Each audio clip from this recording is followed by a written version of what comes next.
ప్రేంగలికి మా పరలోకపు తండ్రి, కృపా కనికరం కలిగిన దేవా, దయావాత్సల్యత కలిగినటువంటి నిన్న నేడు నిరంతరము ఏకరీతిగా ఉన్న అన్ని నామాల కన్నా పైనాంగలిటువంటి యేసుక్రీస్తు వారి అత్యున్నతంగా హెచ్చించబడిన ఘనమైనటువంటి పాఠశాలలో చేరి దేవా మధ్యాహ్న సమయంలో సహోదరులుగా చేరి ప్రార్థించడం ఇటువంటి శ్రేష్ఠ తరుణాన్ని బట్టి ఆరాధించి పూజిస్తున్నావు దేవా. గత వారం అంతట్లో కూడా నీ సన్నిధించి నీవు కాపాడి భద్రపరిచినందుకు ఆదరిస్తున్నా. మా యొక్క చూపించిన కృపను బట్టి, నీ దయా వాత్సల్యతను బట్టి, నీ మంచితనాన్ని బట్టి నేను ఆరాధించి పూజిస్తున్నావు తండ్రి. దయలిగిన దేవా, మళ్ళా ఈ విధంగా చేరి మంగళవారం సహోదరులుగా చేరి విధంగా ప్రార్థించడానికి కూడుకుంటకు ఇచ్చేటువంటి భాగ్యాన్ని బట్టి హృదయపూర్వకమైన కృతజ్ఞతలు చెల్లించుకుంటూ దేవైకి జ్ఞానాన్ని చూడలేక ఎంతోమంది లేని వారికి ఉన్నారు. కానీ కేవలం నీ కృప ద్వారా వారికి ఎంత మంచివారు అని కాదు, కానీ కేవలం నీ ఉచితమైన కృప చూపునే ఈ లోకాల నుంచి పాపాల నుంచి మోచించి రక్షించి మా కొరకు తండ్రి కృపార్షాన్ని కూర్చొని జ్ఞాపం చేసేటువంటి మా ప్రధాన యాజకుడిగా ఉండటం ద్వారా వాళ్ళు క్షేమంగా ఉంచినావు దేవా. నేను బట్టి నీకు హృదయపూర్వకమైన కృతజ్ఞతలు చెల్లించుకుంటున్నాం. మంచిగా ప్రేమించి నీ ప్రియకుమారుడైనటువంటి యేసుక్రీస్తు వారిని లోకానికి పంపించినావు దేవా. ఎందుకంటే దేవుడు లోకాన్ని ఎంతో ప్రేమించాడని ఆ లోకంలో నన్ను ప్రేమించి దేవా మా కొరకు నీ కుమారునిచ్చి ఆ శిలువలో నలగొట్టకి ఇష్టపడినావు దేవా. నీ రక్తం చేత విమోచించి ఆ దినం కాపాడుతూ పోషిస్తూ భద్రపరుస్తూ చేస్తూ వచ్చేటువంటి మేళ్ళంతటిని బట్టి హృదయపూర్వకమైన కృతజ్ఞతలు చెల్లించుకుంటూ దయలిగిన తండ్రిగా మాకు రక్షకుడిగా విమోచకుడిగా ఉన్నందుకు ఆరాధించి పూజిస్తున్నాం తండ్రి. అనుకూల పరిస్థితుల్లో దేవా బిడ్డలైన వారందరినీ కూడా కాపాడుతూ అనుక్షణం నీ సన్నిధించుతూ నువ్వు చేసిన మేళ్ళను బట్టి మరొకసారి తల ఉంచి నమస్కరించి ఆరాధించి పూజిస్తూ ఈ సమయంలో గత వారం అంతా కూడా మాతో మాట్లాడుతూ వచ్చిన లేఖన భాగాలను బట్టి స్థుతిస్తున్నాం తండ్రి. సహోదరులంగా ఈ దినాలు కూడా ఏం మాట్లాడాలి మేము మాట్లాడవలసిందిగా ప్రార్థిస్తున్నాం. వచ్చిన వారిని బట్టి ఉన్నారు ఈ లైన్లో చూసేటువంటి బిడ్డలైన వారందరి కొరకు ప్రార్థిస్తున్నాం దేవా. ప్రతి ఒక్కరిని పేరు పేరుని జ్ఞాపకం చేసుకుదేవా. ఈ బిడ్డలైన వారు ఏ పరిస్థితులు అన్నారు, కుటుంబ రీతిగా వ్యక్తిగతంగా శారీరకంగా దేవా ఏ సమస్యలు కలిగి ఉన్నా కూడా ప్రతి కూడా నీవు జ్ఞాపకం చేసుకుని, ఎందుకంటే నీ సర్వశక్తి కలిగింది సమస్తం కాబట్టి వారందరూ నువ్వు జ్ఞాపకం చేసుకుని వారి వారి పరిస్థితుల్లో ముందుగాల్లో లేవనెత్తే దేవుడు, నిరుత్సాహంలో ప్రోత్సహించే దేవుడు, ధైర్యంలో ధైర్యపరిచే బలహీనతల్లో బలపరిచే దేవుడు. ఎందుకంటే నీ మాటల ద్వారా దావించినది నీ మాటలు నన్ను బ్రతికించి నా బాధలో నెమ్మది కలిగించని చెప్పిన కాబట్టి నువ్వు జ్ఞాపకం చేసుకుని దేవాన్ని వారందరూ కూడా వారికి ఉన్న పరిస్థితుల్లో మరి ఎంతోమంది వైరస్ ద్వారా దేవా అటు వారందరినీ కూడా నేను జ్ఞాపకం చేసుకోవాల్సిందిగా వేడుకుంటున్నావు తండ్రి. కష్టాల్లో ఉన్నారు, ఆర్థిక ఇబ్బందులు రకరకాలైనటువంటి పరిస్థితుల్లో దేవా ఎంతోమంది దాసులైన వారు కోల్పోయినటువంటి బిడలో తల్లిదండ్రులు లేని వారు జ్ఞాపకం చేసుకుని దేవా కష్టాల్లో ఉన్న వారందరినీ కూడా ధ్యాసనలను జ్ఞాపకం చేసుకుని వారిని కనికరించి వారికి దగ్గర తీర్చిన విధానం ప్రోత్సహించి నూతనపరిచి ధైర్యపరచవలసిందిగా వేడుకుంటున్నాం దేవా. సహాయం చేయమని వస్తులైన బిడ్డలందరి కొరకు ప్రార్థిస్తున్నాం. ఎగ్జామ్స్ రాసే బిడ్డలందరినీ కూడా జ్ఞాపకం చేసుకుని మంచి జ్ఞానం ఇచ్చి చదివేటకు కావలసిన జ్ఞానం దయచేయవలసిందిగా వేడుకుంటూ ఈ సమయంలో పాటల ద్వారా నీ వాక్యం చేత మాతో మాట్లాడి నీ సన్నిధి మేము సంపూర్ణంగా అనుభవించినట్లు వినే వారికి ఆత్మీయ క్షేమం మేలుగా ఉన్నట్లు ఈ సమయం అంతా ఆశీర్వాదకరంగా చేయమని యేసునామములో ప్రార్థిస్తున్నాం తండ్రి, ఆమేన్.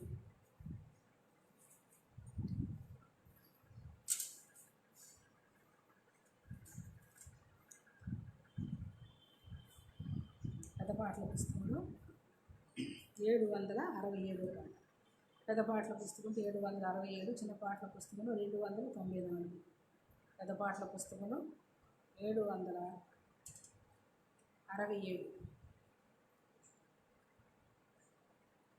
అడవి చెట్ల నడుమా ఒక జల్దరు వృక్షమలే పరిశుద్ధుల సమాజములో యేసు ప్రజ్వలించుచున్నాడు.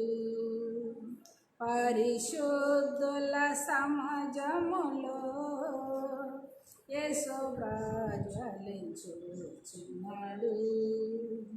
కీర్తింతున్ నా ప్రభుని జీవకాలమెల్ల ప్రభు యేసుని కృతజ్ఞతతో స్తుతించెదను. కీర్తింతున్ నా ప్రభుని జీవకాలమెల్ల ప్రభు యేసుని కృతజ్ఞతతో స్తుతించెదను. శారోను రోజాయనే లోయ పద్మమును ఆయనే. శారోను రోజాయనే లోయ పద్మమును ఆయనే. అతి పరిశుద్ధుడు ఆయనే, 10,000లలో అతి శ్రేష్ఠుడు. అతి పరిశుద్ధుడు ఆయనే, 10,000లలో అతి శ్రేష్ఠుడు.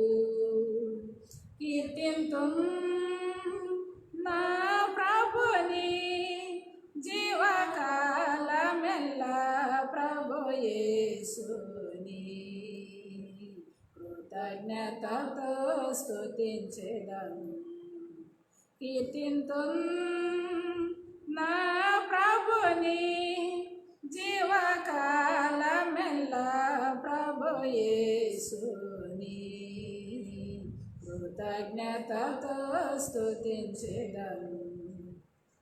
పరిమళ తైలం నినమో దాని వాసన వ్యాపించగా.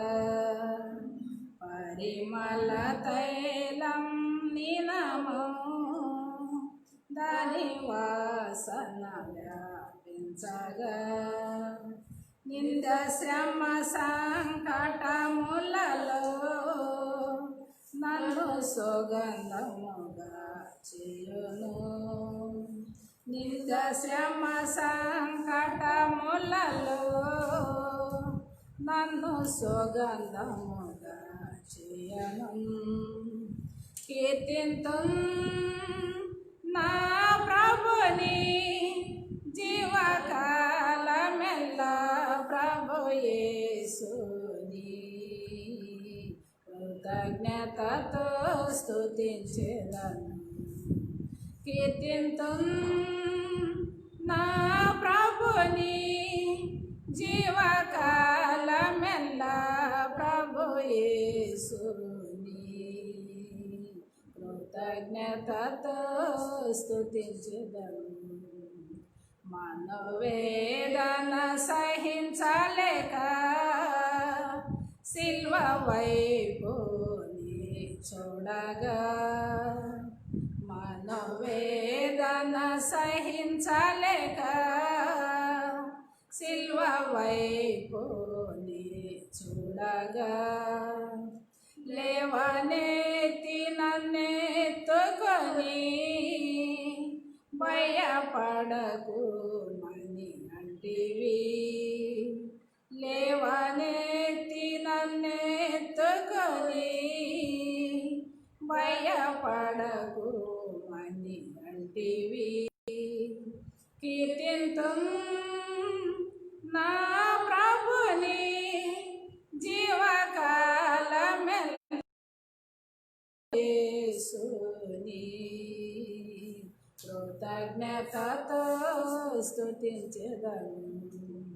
కీర్తింతున్ నా ప్రభుని జీవకాలమెల్ల ప్రభు యేసుని కృతజ్ఞతతో స్తుతించెదను.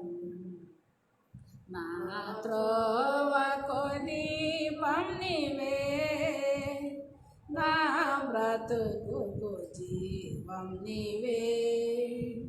నా త్రోవకు దీపం నీవే, నా బ్రతుకుకు జీవం నీవే.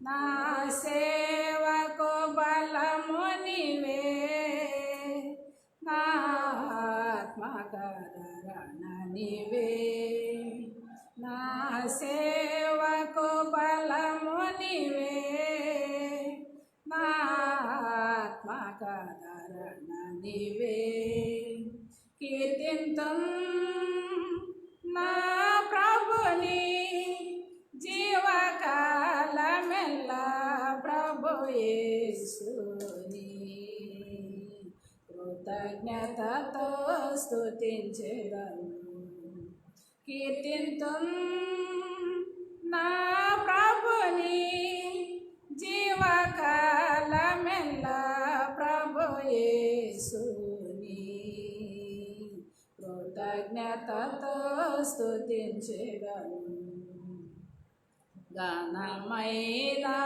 నా ప్రభువా నీ రక్త ప్రభావమున ఘనమైన నా ప్రభువా నీ రక్త ప్రభావమున నా హృదయము కడిగితివి నీకే నా స్తుతి ఘనత నా హృదయము కడిగితివి నీకే నా స్తుతి ఘనత కీర్తింతుం నా ప్రభుని జీవకాలమెల్లా ప్రభు యేసుని కృతజ్ఞతతో స్తుతించెదను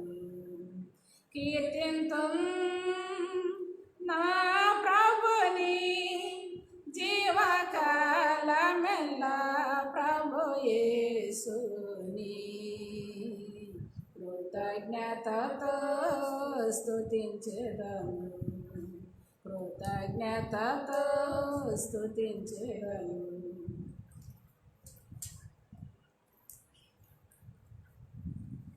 ప్రైజ్ లార్డ్. అందరూ బాగున్నారా? దేవుని కృప వల్ల దేవుడు మన ఎడల ఆయన చూపించే మహాప్రేమ వల్ల మనందరం ఎంతవరకు క్షేమంగా ఉన్నామంటే దేవుని కృపే అన్నమాట. మీరందరూ కూడా అలాగే ఉన్నారని విశ్వాసంతో నిత్యం ప్రార్థిస్తూ ఉన్నాము. ఒకవేళ అనుకూల పరిస్థితుల్లో ఏ పరిస్థితులైనా కూడా మనల్ని పిలిచిన దేవుడు నమ్మదగిన వాడు. ఆయన ఎప్పుడు కూడా ఎడవడో ఎడబాయడు, నిరుత్సాహపడకూడదు. కానీ ఇంతవరకు క్షేమంగా ఉన్నందుకు ఆయన ఎంతైనా స్తుతించబద్దులవేను. Praise lord. గత వారం మనం దేవుని వాక్యం వింటూ వచ్చినాము. అక్కడ దినాల్లో మనం శ్రీలంగా ఎలాగ జీవించాలో కొన్ని విషయాలు మాట్లాడుకుంటూ వచ్చాం. ఎందుకంటే మరి శ్రీలంక ప్రత్యేకంగా ప్రభువైన యేసుక్రీస్తు వారు స్త్రీల గురించే చెబుతూ వచ్చాడు అన్నమాట. పిల్లల విషయంలో ఎలాగ ఉండాలో మాట్లాడుతూ వచ్చాడు. మన పిల్లల కొరకు ఎలా ఏడవాలో ఎందుకంటే దినాల్లో చూస్తూ వచ్చాము. మనం పదే పదే ఎందుకు చెప్పుకుంటా వస్తూ ఉన్నామంటే అక్క ఇది చెప్పేదే కదా, రోజు చెప్తా ఉండాము, వింటూ ఉండాము, రోజు చెప్తా ఉండాము, వింటూ ఉండాము. కానీ మరి గత వారాలు మనం చూసుకుంటూ వచ్చాము. మరి మన ఆత్మీయ జీవితంలో ఎలా మన పిల్లల కోసం ప్రార్థించాలో చూసాము. అయితే పోయిన వారం కూడా మనం చూస్తూ వచ్చినాం మన ఆత్మీయ జీవితంలో మరి మన పిల్లల విషయంలో మనం ఏ విధంగా ప్రార్థించాలో, మన పిల్లల కొరకు ఏ విధంగా వారి కొరకు ఏమిటి కొరకు ప్రార్థించాలో మనం చూస్తూ వచ్చినాం గత వారంలో. ఎందుకంటే చూడండి, ఫిలిప్పీయులకు రాసిన పత్రికలో మనం చూస్తూ వచ్చినాం. యేసయ్య తన నోటితో చెప్పాడు, యెరూషలేము కుమార్తెలారా మీకోసము మీ పిల్లల కోసము ఏడవమని చెప్పాడు. కాబట్టి మరి ఇన్నాళ్ళలో యవనస్తులైన పిల్లలు ఎలాంటి పరిస్థితులు ఉన్నారో, ఒక చిన్న పిల్లలు కానీ యవనస్తులైన పిల్లలు కానీ ఎలాంటి పరిస్థితుల్లో ఉన్నారో మనం చూస్తూ వస్తూ ఉన్నాము. మరి వారి కొరకు మన బాధ్యత తల్లిదండ్రులుగా మరి అలాగా మనం వారి కొరకు ప్రార్థన చేయాలో, వారి కొరకు ఏ విధంగా మనం చేయాలో మనం చూస్తూ వచ్చినాం గత వారం. మనం ఏంటి కోసం ప్రార్థన చేయాలో మనం చూస్తూ వచ్చినాం. ఎందుకంటే మన పిల్లల కోసం ఏంటి కొరకు ప్రార్థన చేయాలి, వారి తలంపుల కోసము, వారి ఆలోచనల కోసం మనం ఏం చేసేవాళ్ళం ఉండాలంటే ప్రార్థన చేసేవారికి ఉండాలి. ఎందుకంటే దినాల్లో చూస్తే తలంపులు ఆలోచనతో పిల్లల మాటలు లేకుండా చెడిపోతూ ఉన్నారు. కాబట్టి అందుకే ఫిలిప్పీయులకు రాసిన పత్రిక 4:7 మనం చదువుకుంటూ వచ్చాం. మరొకసారి జ్ఞాపకం చేసుకుందాం, మనం అందరం కలిసి చదువుకుందాం. ఫిలిప్పీయులకు రాసిన పత్రిక 4:7 అప్పుడు సమస్త జ్ఞానములకు మించిన దేవుని సమాధానము యేసుక్రీస్తు వలన మీ హృదయములకును మీ తలంపులకును కావలి ఉండును. అయితే ఆ యేసుక్రీస్తు వారి కృప ఎప్పుడు ఎప్పుడు అంటాడంటే మన ప్రభు యేసుక్రీస్తు వారు ఏం అంటాడు, 4వ వచనం 5వ వచనంలో కూడా చూస్తే ఇక్కడ ఏమంటాడంటే ఎల్లప్పుడూ ప్రభు నందు ఆనందించుడి, మరలా చెబుతూ ఆనందించు, మీ సహనము సకల జనులకు తెలియబడనీయుడి, ప్రభు సమీపంగా ఉన్నాడు. ఎందుకంటే మన సహనాన్ని అంట ఏం చేయాలంట, మనం ఆనందించాలి, సంతోషంగా ఉండాలంటే మన ఇంట్లో మన పిల్లలు మనతో సహకరిస్తూ మన మాట ఇంట్లో వస్తే మన ఇంట్లో ఏముంటుంది, సమాధానం ఉంటుంది, సంతోషం ఉంటుంది. కానీ పిల్లల మాట విన్నప్పుడు, పిల్లలు సహకరించినప్పుడు మన ఇంట్లో ఏముండదు, సమాధానం ఉండదు, సంతోషం ఉండదు. పోయిన వారం మనం చూస్తూ వచ్చినాము. ఎందుకంటే అది ఏ విధంగా ఏవుని చూస్తూ వచ్చినావు. ఏవు అంట ఉదయకాలం లేసి ఏం చేసేవాడు, అరుణోదయం లేసి తన పిల్లల కొరకు దేవుని సన్నిధిలో ఏం చేస్తూ వచ్చాడు, దేవునికి బలర్పిస్తూ అంటే ప్రార్థన చేస్తూ వచ్చాడు అన్నమాట. అందుకే ఇంట్లో ఏముంది, రోజు సంతోషము, రోజు పండగే. వారింట్లో ఏముంది చూడండి, 7 కొడుకులు 3 కూతుళ్ళు అంట రోజు ఒక ఇంటి దగ్గర భోజనం చేసుకుంటా సంతోషిస్తూ వచ్చారు. ఎందుకంటే ప్రతిరోజు కూడా వాళ్ళ ఇంట్లో ఏముందంటే సంతోషం ఉంది. ఎందుకంటే వాళ్ళ పిల్లలు తండ్రితో సహకరించి సంతోషిస్తూ ఉన్నారు. అందరూ ఐక్యతగా ఉంటారు. కుమారులు, కోడళ్ళు, మనవరాళ్ళు అందరూ కూడా ఎలా ఉండారు, కుమార్తెలు అందరూ కూడా ఎట్లుండారు, సమాధానం కూడా. అంటే ఇంకా ఈ ఐక్యత కలిగి ఇందులు చేసే సమయాలు ఎక్కడైనా పొరపాటు చేసేదేమని నిత్యం ఏం చేస్తూ వచ్చాడంట. అందుకే అంటాడు, మీ పిల్లల తలంపుల కోసం మనం ఏం చేయాలంటాడు, ప్రార్థన చేయాలంటాడు.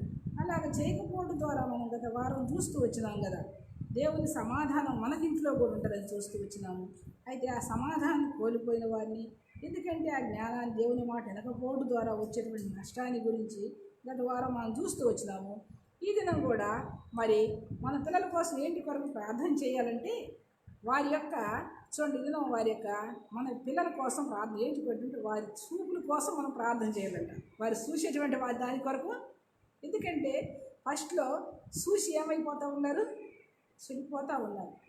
వారు చూసేదాన్ని చూస్తూ ఉన్నారు, మనం కూడా చూస్తూ ఉన్నాం. ఫస్ట్లోనే ఆ తల్లిదండ్రులు ఏంటంటే అవ్వ చూసింది ఏం చేసింది, పంచింది, తనతో పాటు తన భర్తకు కూడా ఇచ్చింది, లోకానికి పాపాన్ని తీసుకొచ్చింది అనమాట. అందుకే మనం మన పిల్లల విషయంలో ప్రభా నా బిడ్డ బయటికి వెళ్తూ ఉన్నాడు, ఈ లోకం భయంకరంగా ఉంది, ఏమి చూసి ఏమిడి ద్వారా ఆకర్షించబడి చెడిపోతాడు ప్రభా, నా బిడ్డల కనుదృష్టి ఏంటి మేము పడకూడదు, లోకం వైపు పడకూడదు, లోకాన్ని చూడకూడదు. మరి లోకంలో ఉన్నప్పుడు లోకాన్ని చూడకుండా ఎలా ఉంటాము, కానీ లోకంలో గుండా లోకం మనలోకి చూడొచ్చు, కానీ లోకం మనలోకి బిడ్డల్లోకి రాకుండా ఉండాలని అవనస్తులైన బిడ్డల కోసం మనం అనుదినం ఏం చేసేవాళ్ళగా ఉండాలంట, ప్రార్థన చేసేటి వారిగా ఉండాలని ఈ ఉదయకాల సమయంలో మనం పోయిన వారం వారి తలంపులు వారి ఆలోచనల కొరకు మనం ప్రార్థన చేయాలని, ఏ విధంగా ప్రార్థన చేస్తూ వచ్చినారో మన పితరులైన వారు, మరి ఏ విధంగా వారు ప్రార్థన చేయడం ద్వారా వారి కుటుంబాలు ఎలాంటి నమ్మకంతో చూస్తూ వచ్చినాము. ఈ దినం కూడా మనం కొంతమంది జ్ఞాపకం చేసుకుందాం, ప్రార్థన చేసుకుందాం. ప్రేమ కలిగి మా పరలోకపు తండ్రి, కృపా కనికరం కలిగిన దేవా, దయావాత్సల్యత కలిగినటువంటి సర్వాధికారి అయినటువంటి యేసుక్రీస్తు వారి అత్యున్నతంగా హెచ్చించబడిన ఘనమైనటువంటి పాదాలు చెంత సాగిలు పుడుతున్నాం దేవా. ఈ సమయంలో దయగలిగిందండి మా దృష్టికి తీసుకొచ్చిన లేఖన భాగాలను బట్టి నేను స్థుతిస్తున్నాం. గత వారం చూస్తూ వచ్చినాం ఆత్మీయ జీవితాల్లో ఎలాగ నష్టపోతే, ఎందుకంటే తల్లిదండ్రులంగా మేము బిడ్డలు కూడా ఈ లోక ఆకర్షణ బహు భయంకరంగా ఉంది కాబట్టి దేవుని చేత ఏర్పరచబడిన వారు సహితం మోసగించబడే దినాల్లో ఉంటున్నాం కాబట్టి మరి మా ఆత్మీయ జీవితంలో దేవుడు మా ముందుస్తూ వచ్చినాం. ఏవైతే ఉదయకాలం వెళ్ళేసి దేవుని సన్నిధిలో ప్రార్థిస్తూ వచ్చినాడు, ఆహాబ్ అయితే కొన్నిసార్లు చూస్తూ వచ్చినాం. ఆహాబ్ అయితే అలాగే జీవించకుండా తన కుటుంబం తన తర్వాత తన పిల్లలకు నష్టం వచ్చినా పర్లేదని శాపాన్ని తీసుకొచ్చి పెట్టినాడు. తనకి వారందరూ మరణించినారు. అదే రీతిగా దయగలిగిందండి మరి దేవ హిజ్కియా కూడా తను చేసిన మేలు పోయినాడు, శాపాన్ని తెచ్చి తన తర్వాత తన బిడ్డలందరూ కూడా నపంసులుగా చేయబడినారు.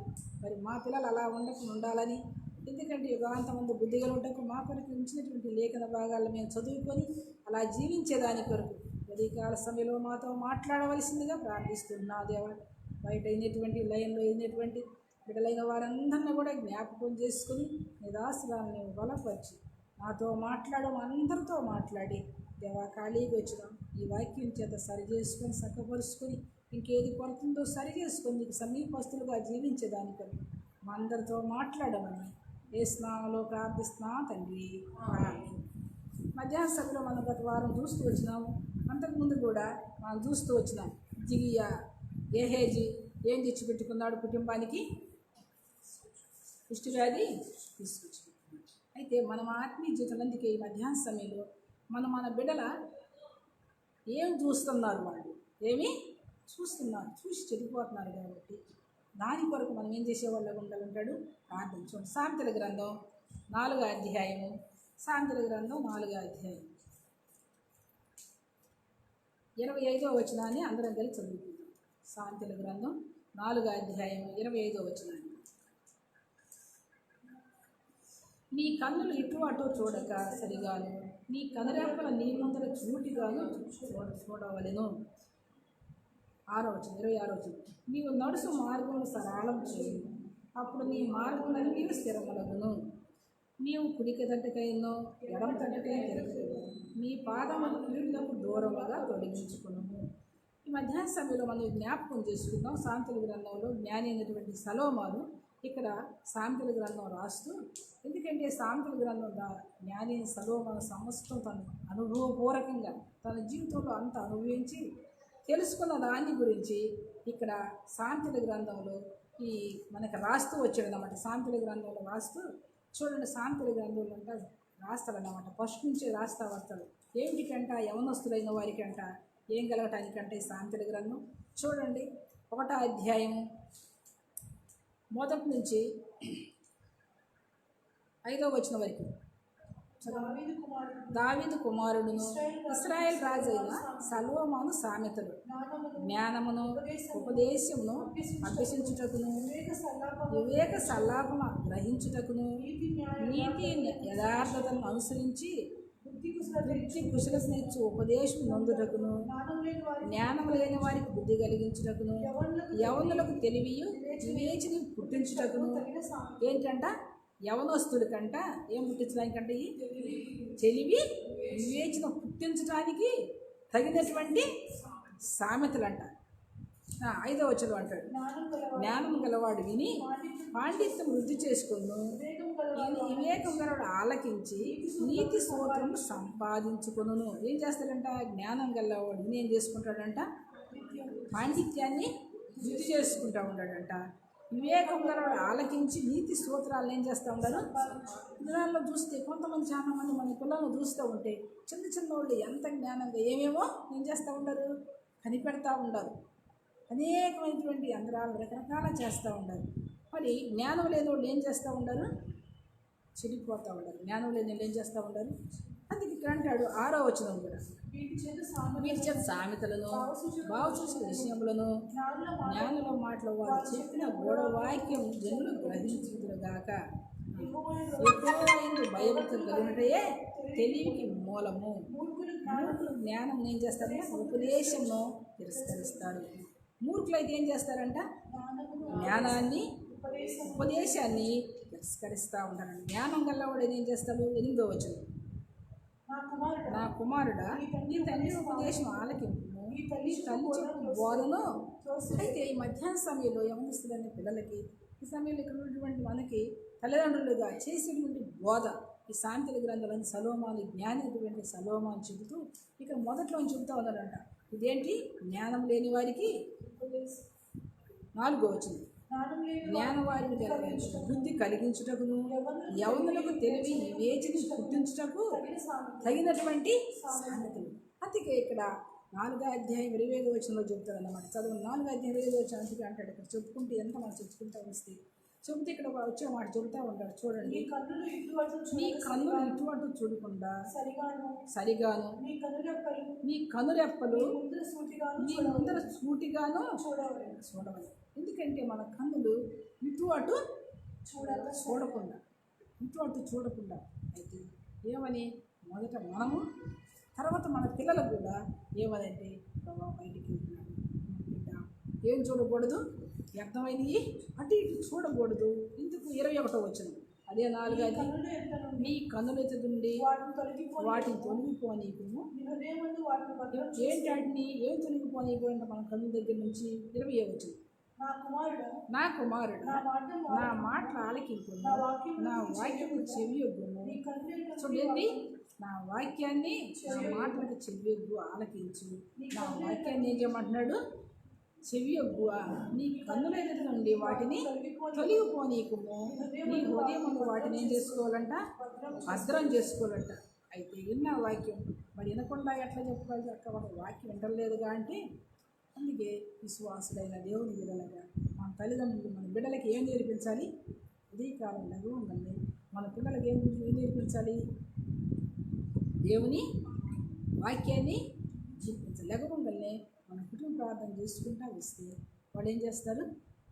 వారు కూడా కూర్చొని మోకరించి ప్రార్థన చేస్తారు. మనం ప్రార్థన చేయకపోతే, మనం కూర్చోబెట్టుకోకపోతే వాళ్ళు ప్రార్థన నేర్చుకుంటారా? నువ్వు చదువుకుంటారా అంటే వాళ్ళు చదువుకుంటారా? అందుకే ఒకళ్ళ మా తండ్రి చెప్పాడు, లెగవంగులు రోజు వాక్యం చదువురా అంటే చదివానా అన్నట్టు. ఏం చదివానంటే కీర్తనలో 117 అధ్యాయం చదివాను నాన్న అంటాడు. ఎందుకు చదివినట్టు ఎదుట్లో 117 కీర్తన చదువు చూడండి ఒకసారి. ఎందుకు చెబుతాడంట రోజు ఏం చదువుకున్నావు అంటే ఏం చదువుతామని చెబుతాడు? కీర్తనలు 117.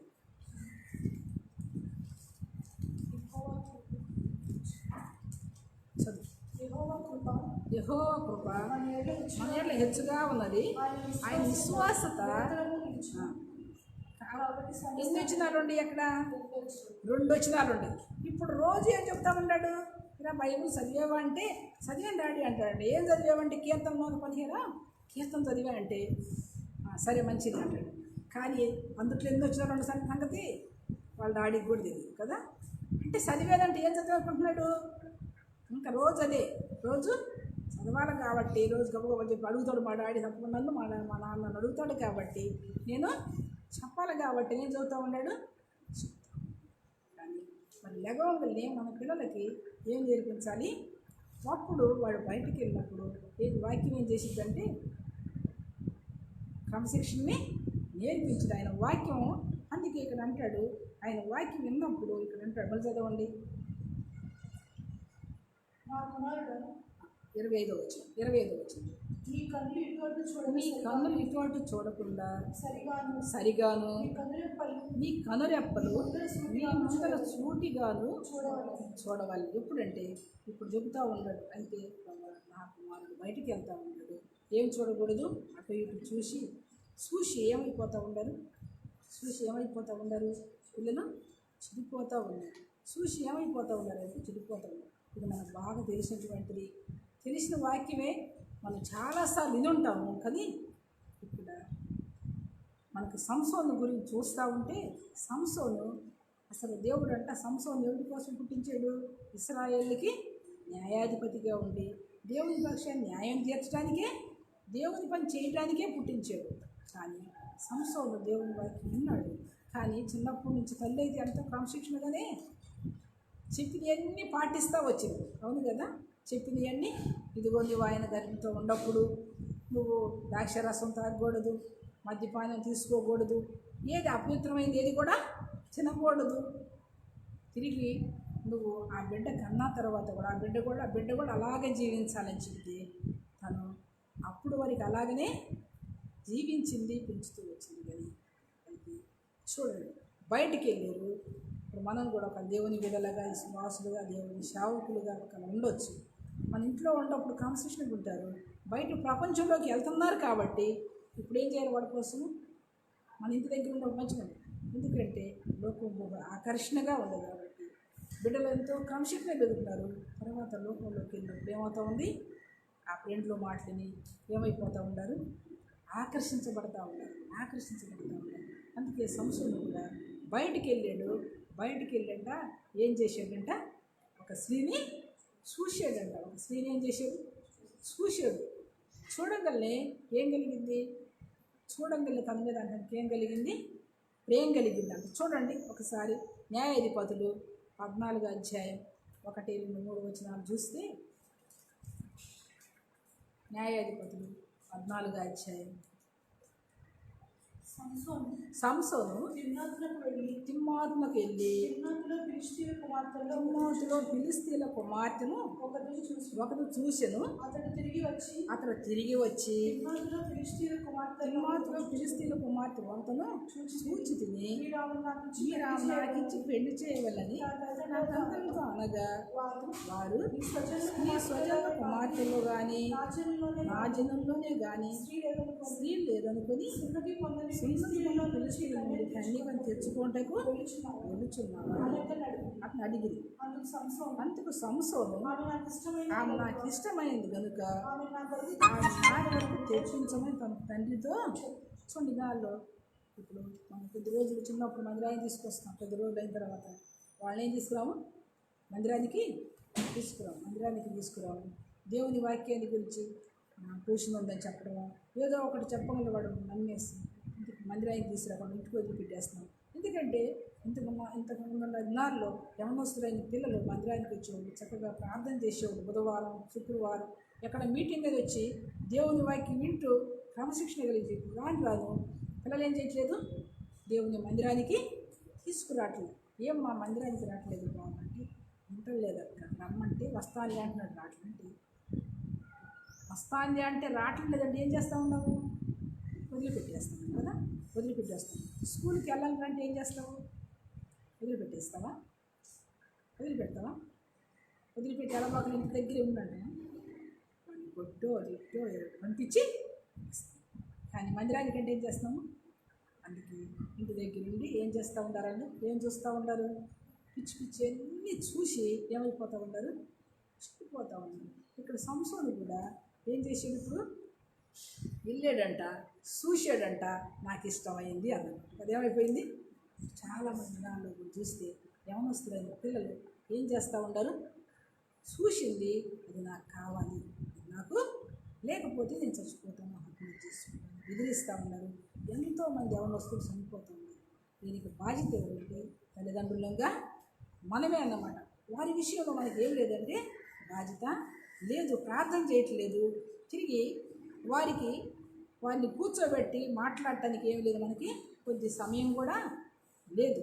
పిల్లలతో కూర్చోబెట్టి మాట్లాడుకుంటే సమయం ఉందా, లేదు. ఎవరి పని ఆడదు. ఎందుకు, వాడికి ఒక చెల్లో, వీడికి ఒక చెల్లో, నాకు ఒక చెల్లో, నీకు ఒక చెల్లో, అందరూ ఏం చేస్తూ ఉన్నారు, ఇంకెన్ని కాకుండా ఫోన్ టీవీ పెట్టి కూర్చుంటున్నారు. పిల్లలతో కూర్చొని మాట్లాడి వారికి దేవుని గురించి బోధించి చెప్పడం లేదు కాబట్టి పిల్లలు ఏమైపోతూ ఉన్నారు, చెడిపోతూ ఉన్నారు. అందుకే సంసోను ఇక్కడ చూశాడు. ఏం చూశాడు, ఆయన కంటికంట ఎటగన పడింది, తల్లి అంటా ఉంది, నా స్వజనంలో కానీ నా బంధువుల్లో కానీ, మరి మీ నాన్న బంధువుల్లో కానీ ఎవరు మన దేశంలో మన మతం లేరా, ఎందుకు తెచ్చుకోవడానికి వెళ్తున్నామంటే నాకు చిన్నది నచ్చింది అన్న. చూడండి, ఈ లైన్ ద్వారా యవనస్తులని పిల్లలని మీ తల్లిదండ్రులు చెప్పి ఒక మాట మీరు దోషివేస్తున్నారేమో. నచ్చింది అన్నాడు, చేసుకుంటాను, ఇష్టపడ్డాడు. ఏం తెచ్చుకుంటున్నాను తెలుసా, ఫస్ట్ చూశాడు సంసోను, ఆశించాడు. తిరిగి ఫస్ట్ సంసోనికి ఫిలిష్తీయులు పట్టుకున్నాక ఏం తీసేశారు, ఆయన 2 కళ్ళు పెరికివేయబడ్డాయి. 2 కళ్ళు ఏం చేయబడ్డాయి, పెరికివేయబడ్డాయి. ఎందుకంటే మనం దేంతో అయితే చూసి ఆశించాము అయ్యే మొదట ఏం చేస్తాడు దేవుని వాక్యం, నీకు ఏది ఇష్టం అది నీ ముందు లేకుండా ఏం చేస్తా అన్నాడు, తీసివేస్తాడంట. అందుకే సంసోను ఆ 2 కళ్ళు తీసివేయబడ్డాడు. చూడండి, ఒక సండే క్లాస్ పుస్తకంలో బైబిల్ అయితే రాసిలేదు, కానీ ఒక సండే క్లాస్ పుస్తకంలో బొమ్మలు వేసి పిక్చర్స్ వేసి రాసి ఉంటుంది. ఏంటంటే అక్కడికి వెళ్ళి కళ్ళు తీసేసిన తర్వాత తిరగలి ఇసిరిస్తూ ఉంటే అప్పుడు సంసోను కళ్ళ ముందు కనపడతా ఉంది. తల్లి వాకిట్లో కూర్చొని చెబుతూ ఉంది, అయ్యా ఎందుకురా మన వంశస్థుల్లో ఆడపిల్లలు లేరా, ఎందుకు అక్కడికి వెళ్ళావు అని చెప్పు. నాకు ఇష్టం అన్నది అవి కనపడతా ఉంది, చూడటానికి కళ్ళు లేవు, ఇది చేస్తూ ఉన్నాడు, విసురుతూ ఉన్నాడు కదా. అవన్నీ తనకు ముందు దృశ్యం వస్తే అందుకే సంసోన్లోకి ఏం వచ్చిందో తెలుసా, పశ్చాత్తాపం వచ్చింది. ఆ తిరగలిసిరేటప్పుడు ఆ తల్లిదండ్రులు చెప్పిన మాటలన్నీ కూడా, అందుకే సాంతుల గ్రంథంలో చూస్తుంది. సాంతుల గ్రంథంలో ఒక మాట ఉంటుంది చూడండి, 5వ అధ్యాయంలో, సాంతుల గ్రంథం 5వ అధ్యాయంలో చూడండి ఎలాగో రాసిపడింది. చూడండి, సాంతుల గ్రంథం 5వ అధ్యాయం 7వ వచనం. కుమారులారా నా మాట ఆలకించుడి, నేను చెప్పు ఉపదేశము తొలగకుడి, జారస్త్రీయంలో సాయకు పోక నీ మార్గం దానికి దూరముగా ఉంచుకును, దాని వాటి దగ్గరికి వెళ్ళకము. వెళ్ళిన ఎడల నీ పనులకు నీ యవన బలమును, ఊర్లకు నీ జీవిత కాలమంతా ఇచ్చేసేదవు అంటాడు. నువ్వు వాళ్ళ దగ్గరికి నా కుమారుడా వెళ్ళబాకూడదు. ఎందుకు ఇక్కడ అంటాడు చూడండి 13వ వచనం. ఇప్పుడు సంశోధన కూడా ఏం గుర్తొచ్చిందో తెలుసా? నా బోధకుల మాట నేను వినకపోతిని, నా ఉపదేశం నేను చెవియొగ్గలేదు, నేను సమాజ సంఘముల మధ్య నుండినను ప్రతి విధమైన దౌర్జన్యము లోబట్టు కొంచెమే ఎడమాయని నువ్వు చెప్పుకునుసు మూడు చూడండి. అంటే ఇప్పుడంట ఇప్పుడు సంశోధనకి ఏం గుర్తొచ్చింది? చెప్పిన మాటలు అప్పుడు గుర్తొస్తాయి. ఎప్పుడు? గత వారం కూడా చూసుకోవచ్చు. ఆహాబు యెజెబెలు మాట విని ఏం చేశాడు? పాపాన్ని పెంచుతున్నాడు. పాపాన్ని ఏం చేశాడు? అలాంటి వాళ్ళు ఉంటారేమని, అందుకే నేను నిన్ను మంచం బట్టి ప్రయత్నం కాదు, నిన్ను మంచం పట్టిస్తాను, నిన్ను మంచం పట్టిస్తాను. మంచాన్ని పడ్డప్పుడు ఇప్పుడు ఈయనకు కూడా మంచం పట్టినాక ఇప్పుడు వచ్చిందన్నమాట. ఎప్పుడు బట్టి వచ్చినాక మంచం అప్పుడు 11 వచ్చింది చూడండి. తొదక నీ మాంసమును నీ శరీరము క్షీణించినప్పుడు అయ్యో ఉపదేశం నేర్చు తోసివేసి తిని నా హృదయ గర్జకు నేను. ఎందుకంటే హృదయం ఏం చేస్తూ ఉంటుంది? నువ్వు చేసే తప్పు అని గర్జిస్తూ ఉంటుంది.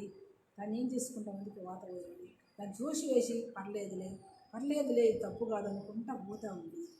ఇప్పుడు మంచం పట్టించాడు కదా, ఏం చేసేదంటాడు? ఇప్పుడు అంట నేను తినకపోతే ఇంకా చదువుతున్నాను. అయ్యో ఉపదేశం నేర్చు తోసివేసి తిని నా హృదయ గ్రంథము నేను తృణీకరించి తిని నా బోధకుల మాట నేను వినకపోతిని, నా ఉపదేశం నేను చెయ్యొగ్గలేదు, నేను సమాజ సంఘం మధ్య ఉండినను ప్రతి విధమైన దౌర్జన్యం లోబట్ట కొంచెమే ఎడమాయని నీవు చెప్పుకొనుసు మూలుగుచుందువు. అప్పుడు మూలిగితే ప్రయోజనం ఉందా? అప్పుడు మూలిగితే సంశోధన పరిస్థితి కూడా. సంశోధన గురించి చదువుకుంటా వస్తే చాలా ఉండదని ఎందుకు చెప్తూ చదవడానికి మనకు సమయం చాలే కాబట్టి నేను ఉదాహరణ చెప్పుకోవచ్చు. అయితే ఇప్పుడప్పుడు ఆ తిరగలు ఇసిరేటప్పుడు సంశోధనకి ఏమొచ్చింది మనసులోకి? ఆ గుడి స్తంభాలు పట్టుకున్నప్పుడు కాదు సంశోధన ఒక్కసారి పశ్చాత్తాపడి ఏడుకుంది కాదు అని, గుడి స్తంభాలు పట్టించి నాకు అయ్యా నీ కృపలు ఒకసారి జ్ఞాపకం చేసుకోమంటాడు. ఆ స్తంభాలు 2 పట్టుకున్న తర్వాత ఒక్కసారి నన్ను జ్ఞాపకం చేసుకోమని అప్పుడు అడగటం కాదు. కానీ ఆ తిరగలు ఇసిరేటప్పుడే సంశోధనకి ఏమొచ్చింది? పశ్చాత్తాపం వచ్చింది అన్నమాట. పశ్చాత్తాపం వచ్చి నేను తప్పు చేసేది పశ్చాత్తాపడి ప్రార్థిస్తూ వచ్చినాడు. ఈలోపు ఆ ఎంటికలు మొలవటం కాదు కానీ దేవుడు అంటే ఏం చేశాడు? సంశోధనని జ్ఞాపకం చేసుకున్నాడు కదా. అంటే మనం చేస్తూ వచ్చాము. దేవుడు క్షమించడానికి ఎలాంటి వాడు? సిద్ధమనసుడు, ప్రేమ గల దేవుడు, ఆయన జాలి కనికరం కలిగే దేవుడు. బట్టి ఆయన సన్నిధికి వచ్చి ఒకళ్ళు ఎంత దుర్మార్గంగా ఒప్పుకుంటే ఏం చేస్తారు? దేవుడు ఎమ్మటే క్షమించి, అంటే పొద్దాకులు తప్పు చేసుకుంటా పోయి క్షమించమంటే సరిపోదా? కానీ ఇక్కడ సంసోను ఏం చేశాడు? చూసి ఆశించాడు. ఏం తెచ్చిపెట్టుకున్నాడు?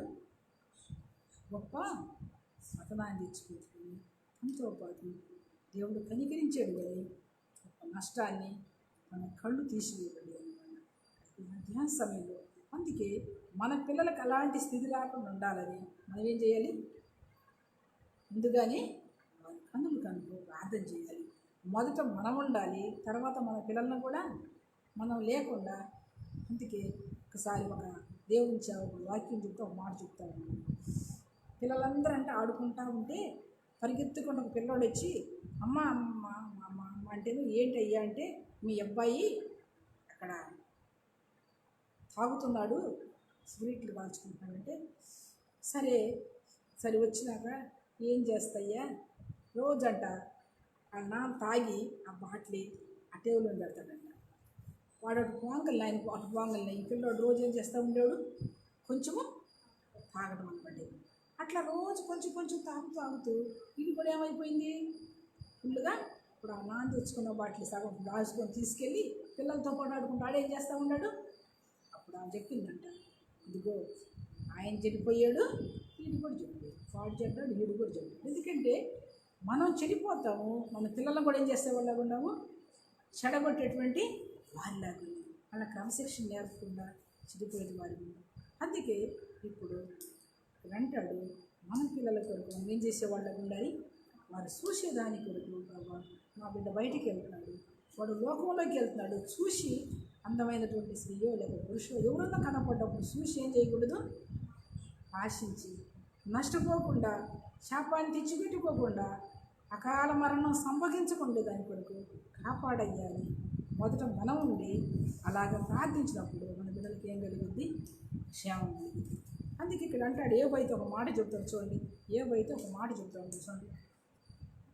యోబు 31వ అధ్యాయం యోబు చెబుతూ ఉండడు, సంసోనును అయితే దేవుడు ప్రత్యేకించుకుని తను అభిషేకించుకున్నాడు, కానీ అయితే తను ఏం చేసుకోలేదంటే తనతో దేవుని దగ్గర తన కళ్ళకి ఏం చేసుకోలేదు, తప్పని చెప్పుకోలేదు అన్నమాట.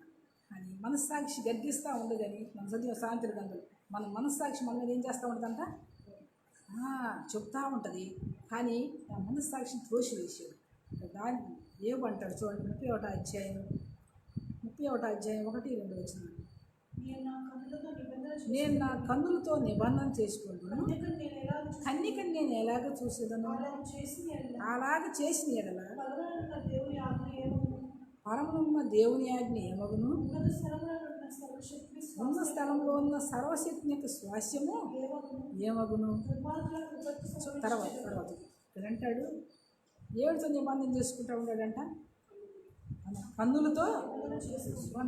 చాలామంది మేము నిబంధన చేసుకున్నాం, ఏమని నిబంధన చేసుకున్నామంటే, అబ్బాయికి పెళ్ళి అయితే ఇదిగో శుక్రవారం అన్నం తినుకుంటానని నిబంధన చేసుకున్నాం. అయితే మా అమ్మాయికి ఉద్యోగం వస్తే ఇదిగో నేను ఇలా చేస్తానని ఉపవాసం. ఇంకా ఆ రోజు ఈ నిబంధన ఏం నిబంధన చేసుకున్నారు, అది నిబంధన కాదు, మంచిదే. కానీ దేవుడు చేసిన దానికి మేలుకి చేసుకున్నది అది మంచిదే, కానీ అది కాదు మనం చేసుకోవాల్సిన నిబంధన. మన నోటితో నిబంధన చేసుకోవాలి కదా, బాబా నేను చెడ్డయి చూడకుండా, వ్యర్థంగా మాట్లాడకుండా అని మనం నిబంధన చేసుకోవాలి. ఎవరికైనా ఇప్పుడు ఎవరితో నిబంధన చేసుకుంటున్నాడు, కన్నులకు నిబంధన చేస్తాడంట. ఎందుకు, కన్యకని నేను ఎలా చూస్తాను, ఒకరు చూస్తే పరమందున్న దేవుడు ఏం ఆజ్ఞామైపోద్ది. నిజంగా చూసి మనం దానిలో చూస్తే దేవుడి సేవకులుగా, లేకపోతే దేవుడు ఎంతోమంది చాలాసార్లు దేవుని బాధ చేసే సేవకులుగా కూడా చాలాసార్లు మా టీవీలో అప్పుడప్పుడు చూపిస్తూ ఉన్నారు వాళ్ళు చేసే పనులు సేవకులుగా, లేకపోతే దేవుని బిడ్డలని సువాసులుగా చెప్పుకుంటూ, లేకుంటే దేవుని మందిరానికి వెళ్తా కూడా ఇంకా అలాంటి పనులు చేస్తూ ఉంటే ఎంత శాపం వస్తుంది కదా, వస్తుందా. అందుకే ఇక్కడ అంటాడు చూడండి, ఏవైతే ఒక మాట చెబుతా ఉన్నాడు, చదవండి మళ్ళీ. నేను నా కన్నులతో నిబంధన చేసుకుంటుంది, కన్యకి నేను ఎలాగ చూసేదను, అలాగ చేసిన ఎడల పరమందున్న దేవుని ఆజ్ఞ ఏమగును, ఉన్నత స్థలములో ఉన్న సర్వశక్తి యొక్క స్వాస్యం ఏమైంది. అందుకే ఏవంట తన కన్నులతో ఏం చేసుకున్నాడంట, నిబంధన చేసుకున్నాడు. కానీ సంసోను నిబంధన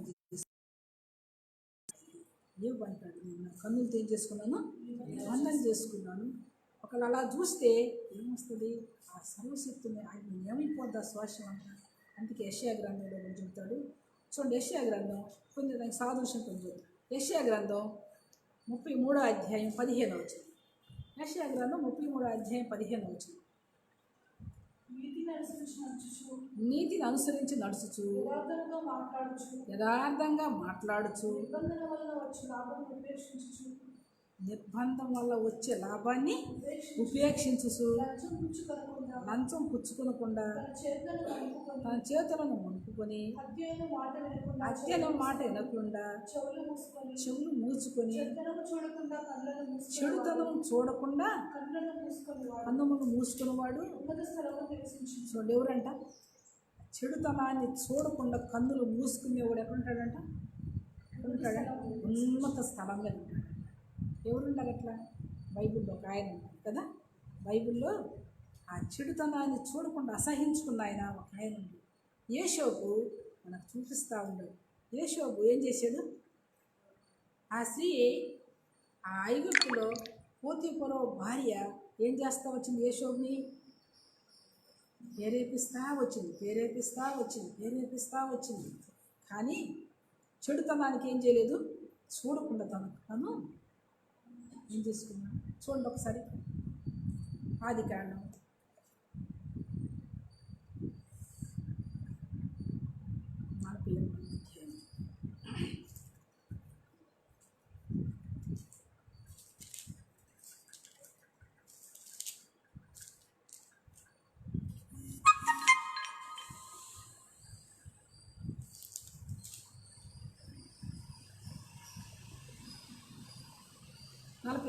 48వ అధ్యాయం. ఆదికాండం 39వ అధ్యాయం 7వ వచనం. అటు తరువాత అతని యజమాని భార్య యేషోబు మీద కన్ను వేసి తనతో సేవించుకొని చెప్పుతుంది. అయితే అతను ఒప్పక నా యజమానుడు తల్లి ఎంత నా చేతి కదా అదే ఎరుగడు. ఎందుకంట దినం ఆమె ఆయన చేసి ఏం చేస్తూ వచ్చిందంట, శోధిస్తూ వచ్చిందంట. కానీ నేనేం చేయలేదంట. చూడండి 9వ వచనం. నీవు అతని భార్యమైనందున నీ తప్ప మరి దేని నాకు అప్పగించక ఉండలేదు. కాబట్టి నేను ఇంత ఘోరమైన దుష్కార్యం చేసి దేవునికి విరోధము పాపం కట్టుకుందని తన యజమాని భార్యతో చూడండి. ఎందుకంటే దినదినం ఆమె యేషోబును మాట్లాడుతుండెను. కానీ అతను ఆమెతో ఎందుకంటే దినదినం ఆమెని శోధిస్తూ వచ్చింది. కానీ ఎక్కడున్నారు? బయట కాదు, ఇంట్లోనే కదా. ఇంట్లోనే ఉండి శోధిస్తూ ఉంటే, కానీ బయట అయితే బయటకు వెళ్ళి వస్తాగా నన్ను పట్టుకో ఎవరేం చేస్తాను అనుకోవచ్చు. కానీ ఇంట్లో ఉండి దినదినం శోధిస్తుంది. అది ఏం చేయలేదంట, ఒప్పుకోలేదు. ఎందుకు? తన యజమాని భార్య తన కళ్ళకి అది ఎట్ట కనపడింది, ఆయనకి వ్యర్థంగా కనపడింది కదా. అంటే ఏమంటాడు, కన్యకి నేను ఏ విధంగా చూస్తాను, కన్యకి నేను ఎలాగ చూడగలను, అందుకే నా కన్నులకు నేనేం చేశాను, నిబంధన చేసుకున్నాను అంటాడు. అందుకే యేషోబు కన్నులకి అనుకుంటాడు, తప్పు అనుకున్నాడు. ఎక్కడికి వెళ్ళాడు యేషోబు? ఇక్కడ అందుకే యెషయా గ్రంథంలో మనం చదువుకుంటూ వచ్చినాం. మళ్ళీ చదువు యెషయా గ్రంథం 33వ అధ్యాయం 15వ వచనంలో చూస్తే, చెడుతనాన్ని చూడకుండా తన కన్నులు ఏం చేసుకున్నాడంట, చూడకున్నాడు. వాళ్ళు ఎక్కడికి వెళ్తారంట, ఉన్నత స్థలంలో ఉంటారంట. ఎక్కడ ఉంటారు? ఉన్నతమైనటువంటి స్థలం. యేషోబు ఎక్కడికి వెళ్ళాడు? పాపాన్ని అసహించుకున్నాడు. ఎక్కడికి వెళ్ళాడు? ఉన్నత. ఇప్పుడు అనుకోవచ్చు, యేషోబు అనుకోవచ్చు, నేను ఇంట్లో అధికారిగా ఉండాను, ఇంకా ఉంటే ఇంకా అధికారిని అవుతాను అనుకున్నాడేమో. కానీ ఒక గుర్తెరిగాడు, పాపం వల్ల వచ్చే జీతం ఏంటిది, మరణం అని గుర్తెరిగాడు. కాబట్టి యేషోబు ఇప్పుడు సంసోన్ అయితే అది మరణం అని గుర్తెరిగినా కూడా దానిలో పడిపోయి మరణాన్ని తెచ్చిపెట్టుకున్నాడు వామస్తుడు. కానీ ఇక్కడ సంసోన్ అయితే, ఇక్కడ యేషోబు అయితే పాపానికి ఏం చేశాడు, పారిపోయాడు. అది తప్పని అందుకే ఇక్కడ అంటాడు, చెడుతనమును ఏం చేశాడంట, చూడకుండా తన కన్నులను ఏం చేశాడు, చెప్పుకున్నాడు. అందుకే ఎక్కడ ఉన్నాడు ఆయన? ఉన్నతమైనటువంటి స్థలం. దేవుడు ఎంత ఉన్నతమైన స్థలం చూపిస్తుంది. ఎంత రాజు కూడా అంట, కనీసం అక్కడున్న రాజు కూడా పరువు కూడా ఆయన మాట లేకుండా కాలు కానీ చెయ్యి కూడా ఎట్టానికి లేదంట. ఎంత ఉన్నతమైన స్థలం తీసుకెళ్ళి నీతివంతులుగా జీవిస్తుంది.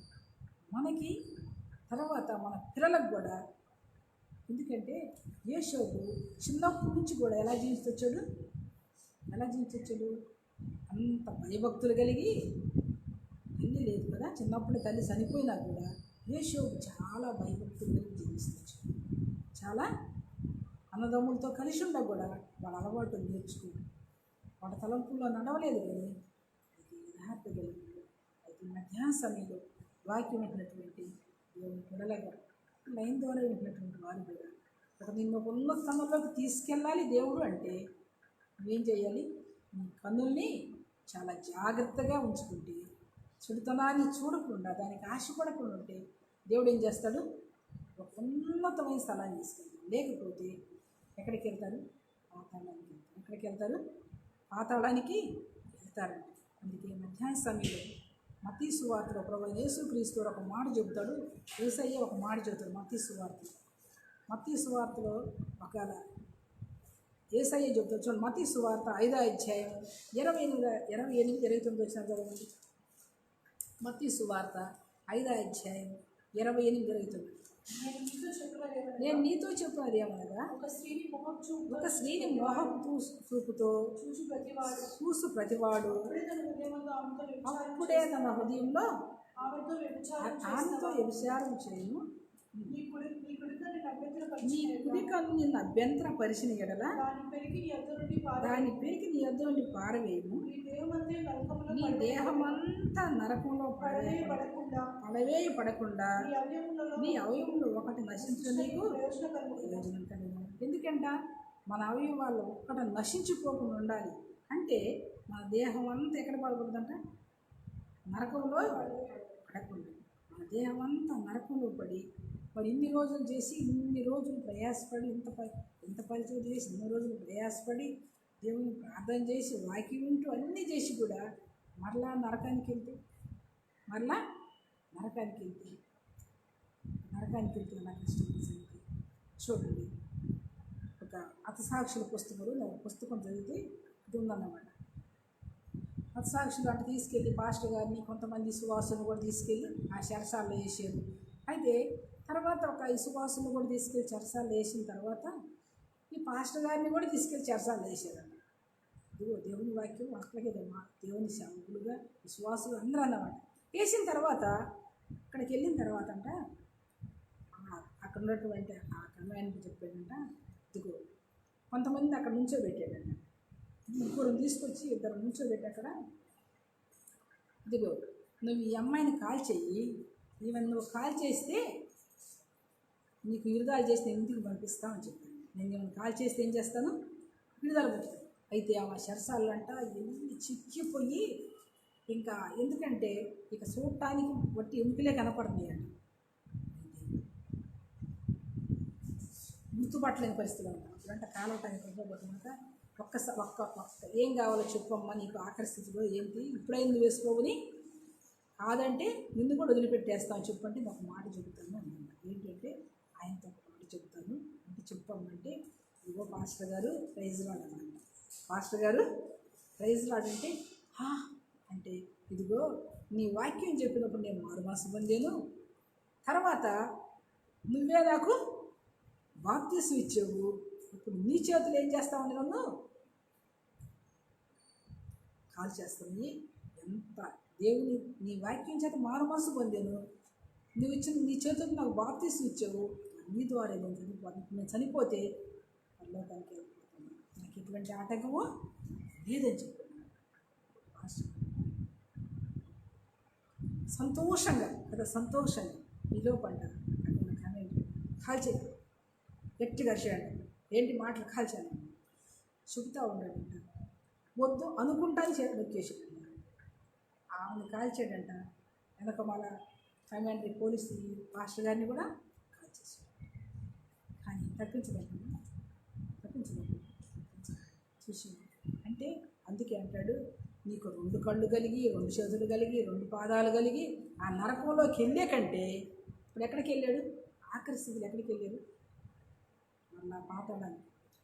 కానీ దేవుని బిడ్డగా తమ సాక్ష్యం ఇచ్చింది నిత్యత్వంకి. మధ్యాహ్న సమయం ఎందుకు అంటాడు మత్తయి సువార్త, మళ్ళీ చదువు మత్తయి సువార్త. నేను మీతో చెప్పింది ఏమనగా, ఒక స్త్రీని మోహపు చూపుతో చూసు ప్రతివాడు అప్పుడే తన హృదయాన్ని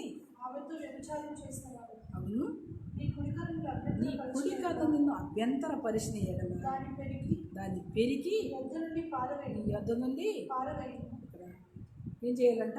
2 కన్నులు కలిగి నీ దేహం అంతా నరకానికి వెళ్ళే కంటే అవయవులు ఒక్కటి లేకుండా ప్రయోజనం. మధ్యాహ్న సమయంలో అందుకే అన్నీ కలిగి ఇప్పుడైతే సంసోను చూశాడు, ఏం తెచ్చిపెట్టుకున్నాడు?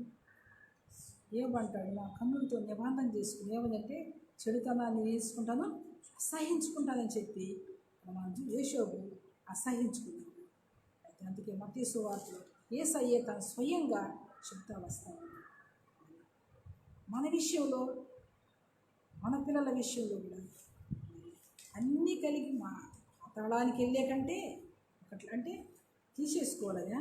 అభ్యంతరపరిస్తే దాన్ని కంట్రోల్ చేసుకోవాలి, అంతే కదా. దాన్ని ఏం చేయాలి?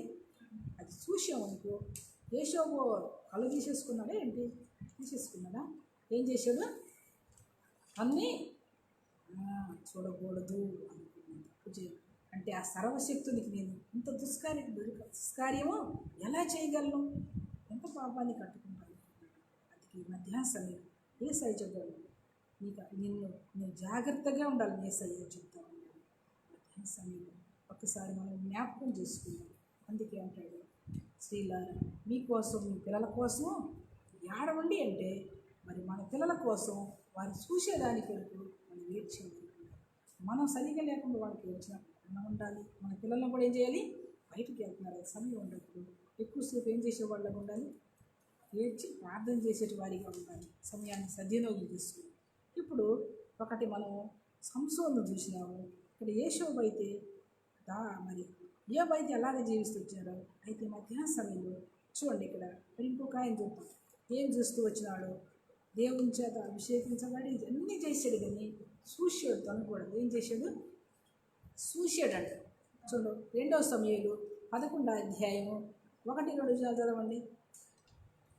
ఇక్కడ దావీదు ఏం చేశాడో మనం చూస్తూ ఉన్నాం. దావీదు అంట ఏం చేస్తా వచ్చాడు చూడండి. 2వ సమూయేలు 11వ అధ్యాయం 1-2 చదవండి. వసంతకాలమున రాజు యుద్ధంలోకి బయలుదేరు సమయమున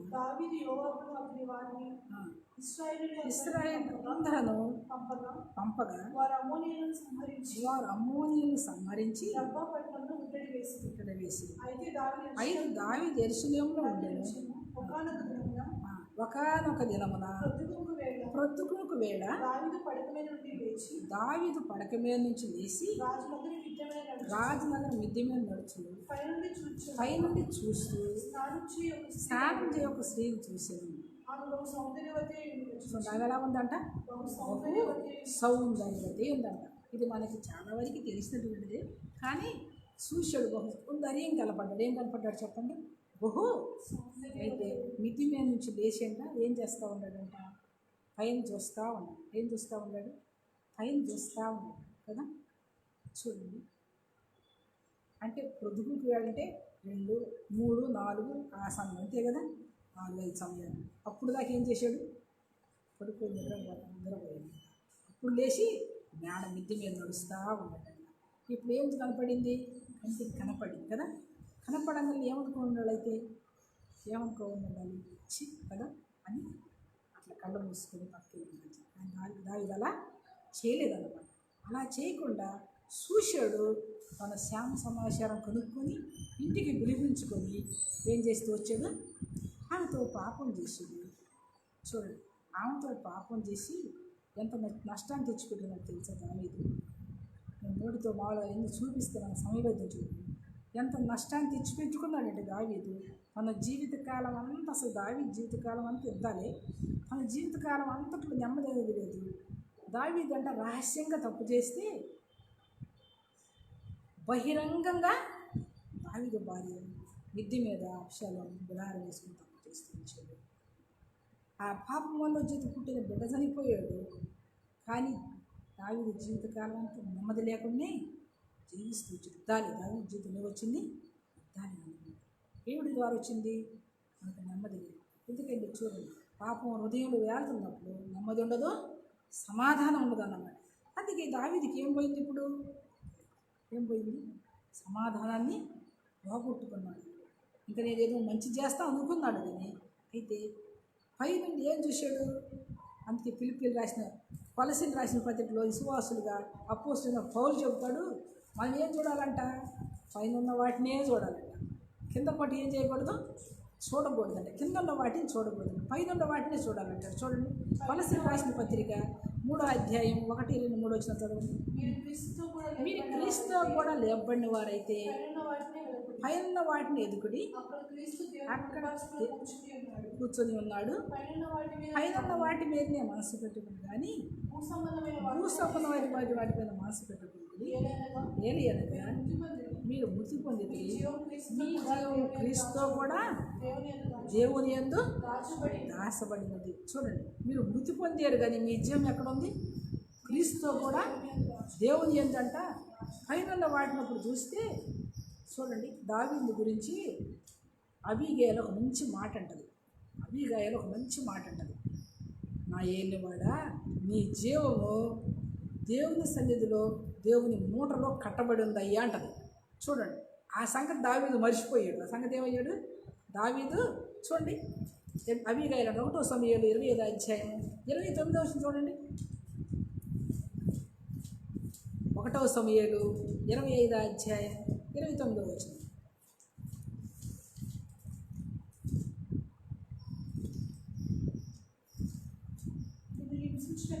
నిన్ను హింసించుటకైనను నీ ప్రాణం తీయటకైనను ఎవడైనా ఉద్దేశించిన ఎడల నా ఏలిన వాడగు నీ ప్రాణము నీ దేవుడైన నీ దేవుడైన యెహోవా యొద్ద జీవపు మూటలో కట్టబడినది. చూడ ఆ సంగతి ఏమో అబీగయలు, అయ్యా నీ ప్రాణం ఎక్కడ దేవుని దగ్గర నీ జీవపు మూటలో కట్టబడిన నీ జీవం అని చెప్తే, ఇప్పుడు ఇక్కడ అపోస్తలుడైన పౌలు కొలసీలో ఉన్న విశ్వాసులకి చెబుతూ ఇక్కడ అంటాడు, మన జీవం ఎక్కడ ఉందంట? క్రీస్తుతో ఉందంట, భద్రం చేయబడిందంట. కానీ దావీదు మర్చిపోయాడు కదా. దావీదు ఏం చేశాడు? ఆ సంగతి మర్చిపోయాడు అన్నమాట. ఆ సంగతి మర్చిపోయాడు. అయితే ఈ మధ్యాహ్న సమయంలో మనం ఏటి వైపు చూడాలి? దావీదు కిందకు చూశాడు. దేవుని బిడ్డలుగా మనం ఏటి వైపు చూడాలి? పైన వాటి వైపే చూడాలి. భూ సంబంధమైనటువంటి వాటిపై మళ్ళీ చూడు, కొలసీ రాసిన పత్రిక, క్రీస్తు కూడా లేపబడిన వారైతే పైన వాటిని ఎదుగుడి. అక్కడ క్రీస్తు దేవుడి కుడిపార్శ్వమందు కూర్చొని ఉన్నాడు. పైన వాటి మీదనే కానీ భూ సంబంధమైన వాటి మీద మనసు పెట్టకూడదు. ఎందుకంటే అసలు మన పరిస్థితి ఎక్కడ ఉందంటే, ఫిలిప్పీయులకు రాసిన పత్రిక 3వ అధ్యాయం 14 వచనం చూడు. 3వ అధ్యాయం 14 వచనంలో అసలు మన పరిస్థితి, క్రీస్తు యేసునకు దేవుని ఉన్నతమైన పిలుపునకు కలుగు బహుమానం పొందకు. అపోస్తలుడైన పౌలు అంటాడు, ఆ క్రీస్తు నందు ఉన్నతమైనటువంటి బహుమానం పొందాలని నేను ఎక్కడికి వెళ్తున్నాను? గురి యొద్దకి. దేవుని బిడ్డలాగా మనం ఏమిటికి పరిగెత్తాలి? గురి వద్దకి కదా. గురి వద్దకు పరిగెత్తి ఏం దొరికింది అంటాడు? 19వ వచనం 20వ వచనం కూడా చూడు. నాశనమే వారి అంతము, వారి కడిపే వారి దేవుడు. వారు సిగ్గుపడవలసిన సంగతులను మర్చిపోయి అచ్చయపడుచున్నారు. భూ సంబంధమైన వాటి అందే. ఎందుకంటే ఈ లోకంలో అసలు మన పరిస్థితి ఏంటో, మనం ఎలా, అసలు మనం ఎవరివి, అసలు దేవుని బిడ్డలు అంటే ఎవరు మనం అంట? ఎవరు మనం? అసలు దేవుని కుమారుడు కుమార్తె అనుకుంటే చూడండి, ఈ లోకరీతిగా చూస్తే ఒక సీఎం కొడుకంటే సీఎం కొడుకంటే అంటే అందరూ ఏం చేస్తారు? మరి ఈ లోకం అందరికంటే మించిన ఆయన బిడ్డలమ్మ. ఎవరికంటే రాజులకి రాజు, ప్రభువులకు ప్రభు, ఆయనకి మించిన బిడ్డలం అయిపోతే అది మర్చిపోయి ఏమిటి దాసులు అయిపోతున్నామంట? చదువు 19 వచ్చిన అంటాడు, ఏంటంట? నాశనమే వారి అంతము, వారి కడిపే వారికి ఏమంట? దేవుడు. వారు సిగ్గుపడవలసిన సంగతిని ఏం చేస్తూ ఉన్నారంట? సిగ్గుపడాల్సిన పరిస్థితి, సిగ్గుపడాల్సిన వచ్చి పడతా ఉన్నారు. భూసంబంధమైన వాటి వైపే మనసుంచున్నారు. ఉందంట మన పౌరస్థితి పరలోకమందు. ఎందుకంటే ఎక్కడ ఉందంట? మన పౌరస్థితి ఎక్కడ ఉంది? దేవుని యందు. అందుకే అపోస్తలుడైన పౌలు కొలసీలో ఉన్న సంఘాన్ని చెప్తూ మన జీవం క్రీస్తుతో కూడా ఏం చేయబడిందంట. అయితే దావీదుకైతే అబీగయలు చెప్పింది, నీ జీవం ఫలాని చోట ఉందో అని చెప్పింది, కానీ దావీదు గుర్తు మన పౌరస్థితి ఎక్కడ ఉందంట? పరలోకమందు దేవునితో కూడా అక్కడ ఉన్నది. మన అసలు ఎంత ఈ లోకంలో ఒకవేళ మనకు ఆస్తి ఇది ఉందనుకుంటేనే మనం ఎంతో అతిశయపడతా ఉన్నాం. కానీ మరి మన పౌరస్థితి మనకుండదు ఎక్కడ ఉందంటే ఎంత సంతోషం వదలదు, ఎంత భద్రంగా. మనం మళ్ళీ చదువు మన పౌరస్థితి పరలోకమందు ఉన్నది. అక్కడ నుండి ప్రభు అయిన యేసుక్రీస్తు వారు రక్షకుని నిమిత్తము కనిపెట్టుకొని ఉందాం. ఎందుకంటే అక్కడి నుంచి అందుకే ఈ మధ్యాహ్న సమయంలో ఈ లోక సంబంధమైనటువంటి వాటిని చూసి దావీదు నష్టపోతూ వచ్చిన పౌలు. అందుకే మీరు అట్లా పోకుండా ఉండాలని మనం ఏం చూడాలంట? ఏం చూడాలి? పైనున్న వాటినే చూడాలి. పైనున్న వాటినే చూడాలి. ఇక్కడ ఇంకొక ఆయన చూశాడు, దావీదు చూసి నష్టపోతే సంసోను పోయాడు. ఇంకొక ఆయన కూడా చూద్దాం. చూడండి 2వ సమూయేలు 13వ అధ్యాయం. ఇది నా యవనస్తులైన పిల్లలు. ఎందుకంటే స్నేహితుల ద్వారా స్నేహితులు చెప్పే మాటలు, స్నేహితులు చెప్పే సలహాలని నష్టపోయేటువంటి వారిగా ఉంటున్నారు. కాబట్టి ఇక్కడ చూడండి 2వ సమూయేలు 13వ అధ్యాయం 1, 2, 3, 4, 5 వచ్చిన చదవండి. తరువాత దావీదు కుమారుడు అబ్షాలోమునకు తర్వాత జరిగిన తర్వాత అన్నమాట. దావీదు కుమారుడు అబ్షాలోమునకు తామారునకు ఎవరంటే ఎలాంటి ఆమె సుందరవతి సహోదరి ఉండేను. దావీదు కుమారుడుకు అమ్మోను ఆమెని మోహించెను. తామారు కన్యకై ఉన్నందున ఎందుకంటే చాలా ఇక్కడ అంటాడు అమ్మోను అంటే ఏమంట. ఇప్పుడు దావీదు కుమారుడు అబ్షాలోము ఒక కుమారుడు, అమ్మోను కూడా ఒక కుమారుడు. అబ్షాలోము చెల్లెలు. ఎందుకంటే దావీదు కొంతమంది భార్యలు చాలామంది ఉన్నారు కాబట్టి ఒక్కొక్కళ్ళు పుడతా వచ్చారు. తండ్రి ఒక్కడే కానీ తల్లులు అయినా ఇప్పుడు మరి ఆమె నీకేమైంది? చెల్లి కదా అంటాడు. నాకు ఆ చెల్లి కాబట్టి అంటాడు. చెల్లి అన్న సంగతి తెలుసు కానీ కళ్ళు ఏం చెప్తా ఉండి చూసాడు కదా. ఎట్ట కనపడింది? సౌందర్యం కనపడింది. సౌందర్యంగా కనపడలేకే ఏం అది చెల్లో మనం చూస్తూ ఉండే దినాల్లో కూడా ఎంత భయంకరమైన పరిస్థితులు జరుగుతూ ఉన్నాయి అంటే తల్లో చెల్లో అక్కో మరి ఏమైంది కూడా అర్థం కాకుండా భయంకరంగా జీవిస్తూ ఉన్నారు. వస్తుంది పిల్లలు. అయితే మరి వారి కొరకు మనం ఏం ప్రార్థన చేయాలి? ప్రార్థన చేయాలా చేయొద్దంటదా? ఇక్కడ అమ్మోను ఏం చేశాడు? చూశాడంట, సౌందర్యంగా ఉందంట. ఇప్పుడు ఏం చెయ్యాలా? చెల్లెలు పైగా రాజవంశస్థులు ఇలాంటి తప్పు చేయకూడదు. ఇది తెలిస్తే అవమానకరమన్న సంగతి కూడా తెలిసి రోజుకు రోజు అంట ఆలోచిస్తూ ఉంటే మనిషి ఏమైపోతారు? క్షీణించిపోతారు. ఒక తలంపు ఒక ఆలోచన మనుషుల్లోకి వచ్చినప్పుడు ఆలోచించి క్షీణించిపోతారు. రోజుకు రోజు అంటే క్షీణించి తగ్గిపోతూ ఉంటాడంట. అమ్మోను తగ్గిపోతూ ఉంటే ఆయనకు ఒక ఫ్రెండ్ ఉంటాడంట. ఈ దినాల్లో ఫ్రెండ్లు ఏం చేస్తూ ఉంటారు? చెడగొడతా ఉండరు. ఫ్రెండ్లు ఏం చేస్తూ ఉంటారు? చెడగొడతా ఉండరు. దినాల్లో ఎవరు మాట వింటూ ఉండరు? ఎక్కువ ఫ్రెండ్ చెప్పిన మాటే వింటూ ఉండరు. ఇప్పుడు ఆ ఫ్రెండ్ వచ్చి అడిగాడు, ఏంట్రా నువ్వు రాజు కొడుకువి? ఈ ఫ్రెండ్ కూడా ఎవరు? అన్నే. ఫ్రెండ్ కూడా పెద్దనాన్న కొడుకే. చిన్నానో పెద్దనాన్న దావీదుకి కొడుకే. అయితే చూడండి, నువ్వు రాజకుమారుడు ఏంటి రోజుకు రోజు కిందకన్నా తగ్గిపోతా ఉండవంటే ఏం లేదురా. అన్ని విషయాలు ఎవరు చెప్తారు? ఫ్రెండ్కి చెప్తారు కదా. అమ్మ నాన్నకి చెప్పరు, తల్లిదండ్రులకి ఎవరికి చెప్పినటువంటి సంగతులన్నీ ఫ్రెండ్కి చెప్తారు. ఏం లేదురా, మా చెల్లెలైనటువంటి తామారు చాలా అందంగా ఉంది, కానీ మరి ఆమె నాకు చాలా ఇష్టంగా ఉంది. మరి ఇప్పుడు ఏం చేయాలో నాకు అర్థం కావట్లేదు. ఆమె నాకు చెల్లెయ్యిద్ది, పైగా రాజకుమార్తె, అలాంటి పనులు చేయకూడదు. ఇశ్రాయేల్ అట్లా అలాంటి అవమానకరం జరగకూడదు. అందుకని ఆలోచించి ఇలా అయిపోతా ఉంటే నీకేం కాదు. ఏం చెప్పాలి అప్పుడు? ఏం చెప్పాలి? ఇది అన్నాయి కదా. ఏం చెప్పాలి? నీకు అసలు అంత చెడ్డ తలంపు ఎందుకు వచ్చింది? నీకు అంత చెడ్డ ఆలోచన నీకు ఎందుకు వచ్చింది? నీ చెల్లి కదా, అట్లాంటి తలంపులు మనం తెచ్చుకోవచ్చా? అది తప్పు కదరా అని చెప్పాలి. కానీ ఏం చెప్పాడు? నా చెప్పను. ఏం కాదు, నీకు సలహా చెప్తాను. నువ్వు జ్వరం వచ్చినట్టు కొనుక్కో, ఈ సంగతి రాజుగారికి తెలిసిద్ది. అప్పుడు రాజుగారు నిన్ను చూడటానికి వస్తాడు. వచ్చినప్పుడు నాన్న నాకు మా చెల్లి చేతి వంట తినాలని ఉంది, కాబట్టి మరి మా చెల్లిని పంపించు నాన్న, వంట చేస్తాను అడుగు, తప్పకుండా మరి పంపించడేమో అంటే పంపిస్తాడు, నీకు ఎందుకని చెప్పాడు. ఈ ఫ్రెండే పోయి మళ్ళీ ఎవరికి చెప్పాడు? రాజుకి. అమ్మ జ్వరంతో ఉన్నాడు, మంచంలో పడ్డాడని చెప్తే, మంచంలో పడ్డావాడు అమ్మతో వంట చేయించుకోవాలి కదా. చెల్లెలతో వంట తెచ్చుకుంటుంది ఏంటి అసలు? చదువు కిందకి చదువుకోవచ్చు.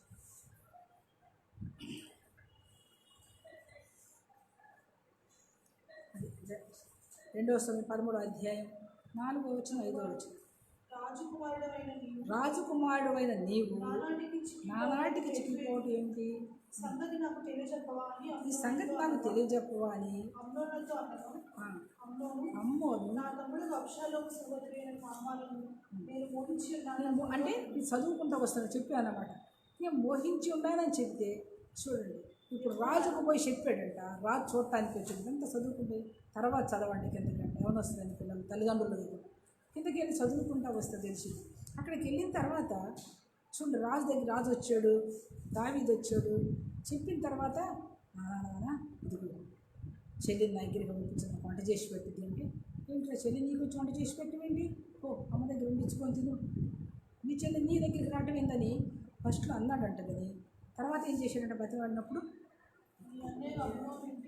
కొమ్ము నీ అన్నయ్య అమ్మోని ఇంటికి పోయి ఆయనకు వంట చేసి అని తామారు కంట కబురు చేసింది. చూడండి, ఈ దినాల్లో తల్లిదండ్రులుగా మనం కూడా ఈ దినాల్లో జరిగిన పరిస్థితి ఏంటంటే, ఫంక్షన్లు జరిగినప్పుడు, కాలేజీలో అయ్యి జరుగుతున్నప్పుడు, ఫ్రెండ్ బర్త్డేను లేకుంటే వాళ్ళు చెప్పినప్పుడు మనం ఆలోచించకుండా ఏం చేసేవాళ్ళగా ఉన్నాము, పంపించే వారిగా ఉన్నాము. అందుకే ఏమొస్తుందని పిల్లలు అక్కడికి వెళ్ళి ఏమైపోతూ ఉన్నారు, ఇదంతా జరిగేది చూస్తూ వస్తూ ఉన్నారు. ఎలాంటి పరిస్థితులు ఉంటే అయితే దేవుని బిడ్డలుగా మనమేం చేయకూడదు, మన పిల్లల్ని ఏం చేయకూడదు, ఆలోచించకుండా ఫంక్షన్లకి ఆటికి వీటికి దేవుని బిడ్డలు ఏం చేయకూడదు, వెళ్ళకూడదు. అట్లాంటి వాటికి ఏం చేయకూడదు, పంపించాడు దావీదు.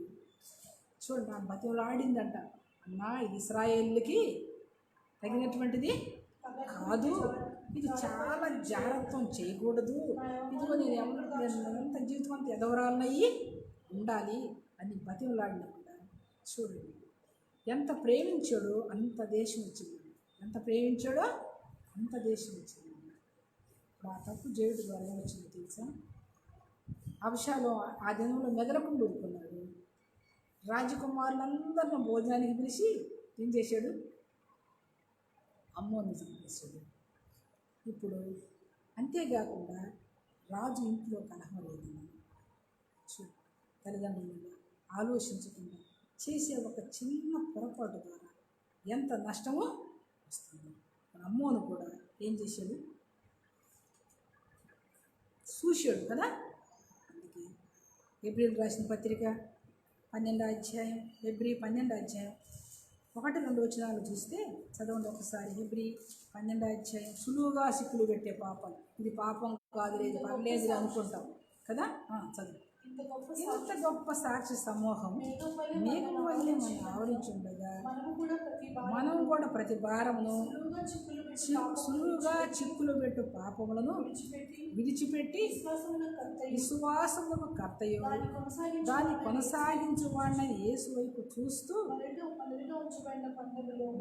ఎదుట ఉంచబడే పందెములు ఓపికగా తర్వాత అంటాడు, సులువుగా చిక్కులు పెట్టి ఏంటంట, సులువుగా చిన్న అది తప్పు కాదులే, ఫస్ట్లో ఏమనిపించింది తప్పు కాదులే ఇంతే అనుకుంటా సులువుగా కదా, సులువుగా చిక్కులు పెట్టేటువంటి పాపం అన్నమాట. అందుకే దావీదు అంటాడు, దావీదు సులువుగా చిక్కులు పెట్టి ఆఖరిలో దావీదు తెలుసుకొని కీర్తనలో 119వ అధ్యాయం వచ్చేలేకే దావీదు కీర్తనలో రాస్తాడన్నమాట. అందుకే ఇక దావీదు ఒక మాట రాస్తాడు, సులువుగా చిక్కులు పెట్టేటువంటి పాపాన్ని గురించి దావీదు ఒక మాట రాస్తాడు. చూడండి 119వ కీర్తన 37వ వచనం చూడు.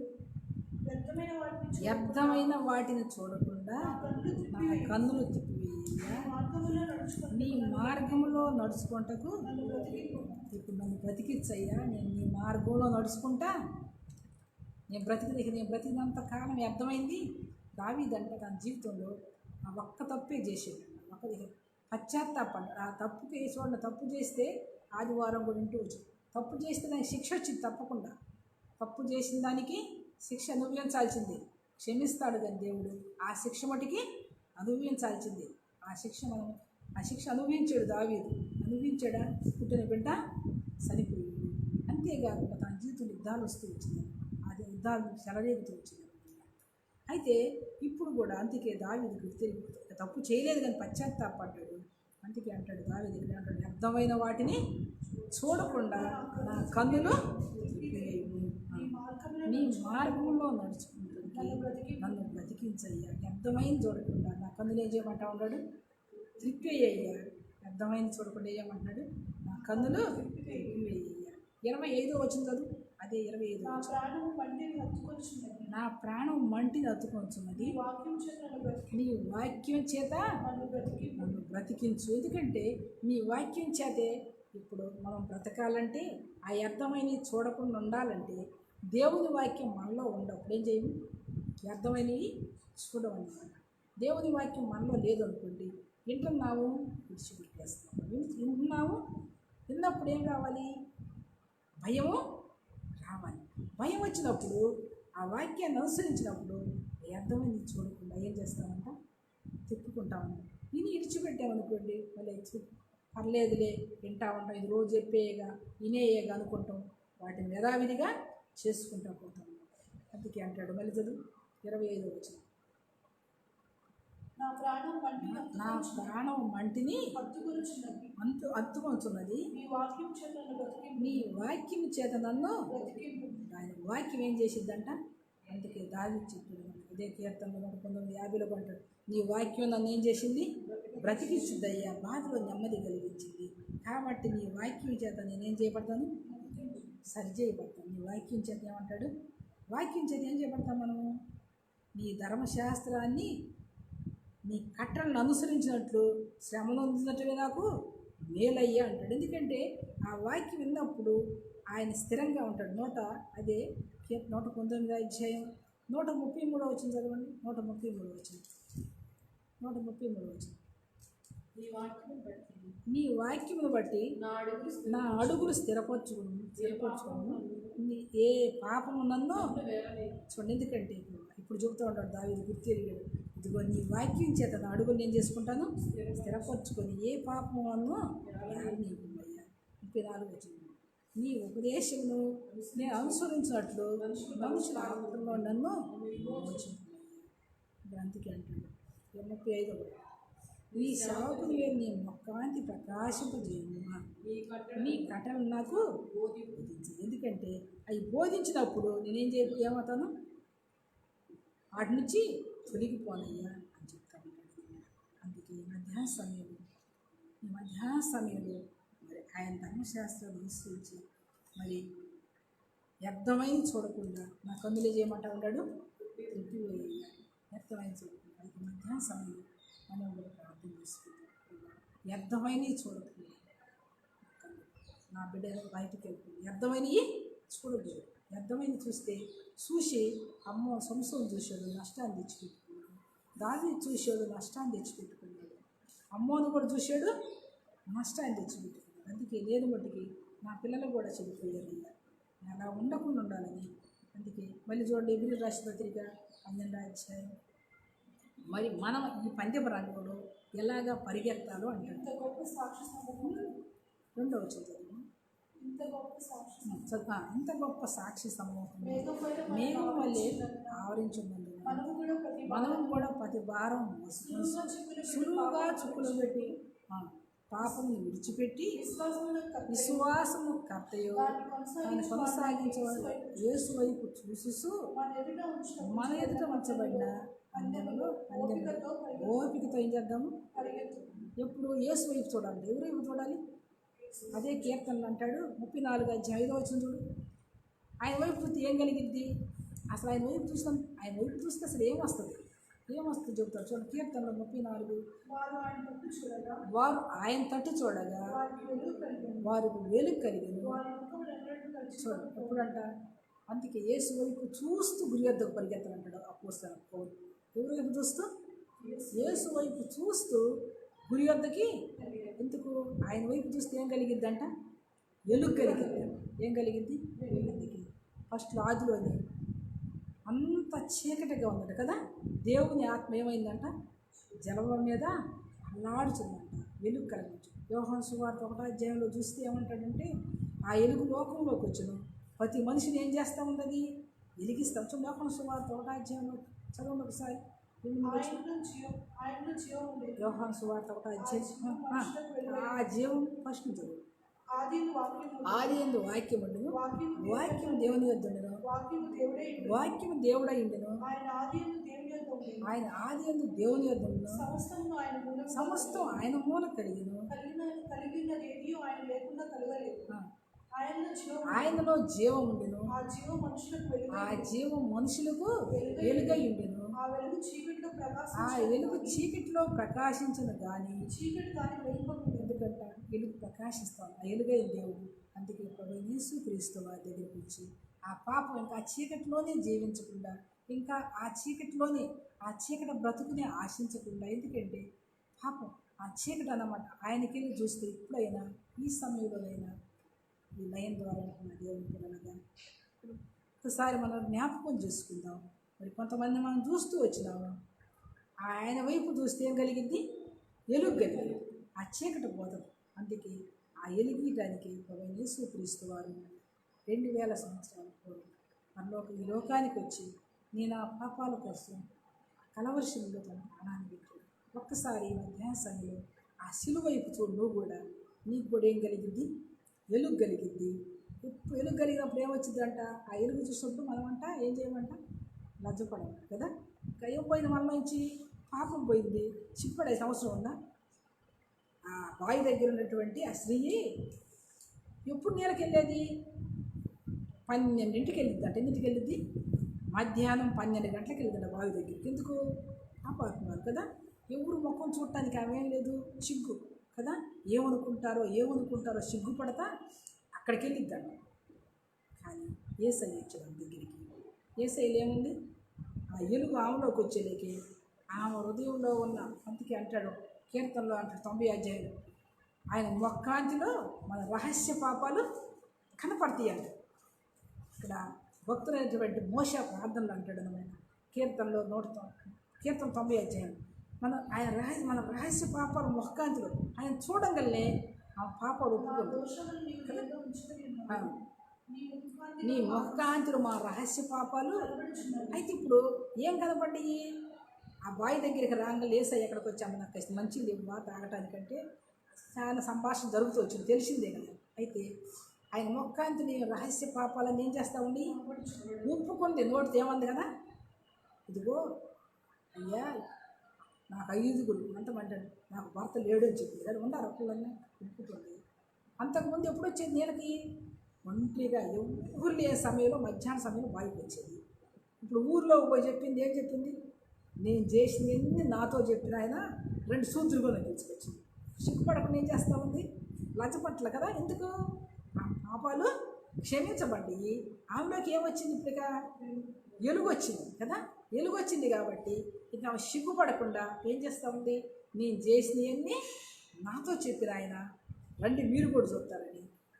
ఆయన కూర్చున్న వాళ్ళు అందరూ అంటారు, ఆ కూసే పుట్టలేదు మరి వాళ్ళేం చూసేవారు అంతలేదు కదా. ఏమంటారు? వాళ్ళకు కూడా ఆయన మొక్కాంతిలో వాళ్ళ రహస్య పాపాలు కదా, వాళ్ళు కూడా ఇప్పుడు ఎలుగును చూశారు. అమ్మ నువ్వు చెప్పటం కాదు కానీ మా మటుకు మేము ఈయన చూసి ఈ నిజంగా లోక రక్షణ. చూడండి యోహాను సువార్త 4వ అధ్యాయం.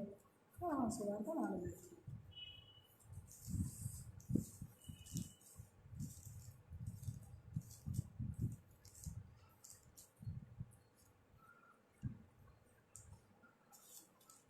యోహాను సువార్త 4వ అధ్యాయం. చూడండి 39వ వచనం, 40వ వచనం. నేను చేసినవన్నీ నాతో చెప్పానని సాక్ష్యం ఇచ్చిన స్త్రీ యొక్క మాటలను బట్టి ఆ ఊర్లో సమయంలో అనేకులు ఆయన విశ్వాసం ఉంచారు. 41వ వచనం. 41. ఆయన మాటలు విన్నందున అనేకులు నమ్మి ఆ స్త్రీని చూసి నీవు చెప్పిన మాటను బట్టి కాక మా మటుకు మేము విని నిజముగా లోకరక్షకుడని తెలుసుకొని నమ్ముచున్నామని చెప్పు కదా. నిజంగా ఎవరంట? లోకరక్షకుడని నమ్మేదంట. నువ్వు చెప్పటం కాదమ్మా.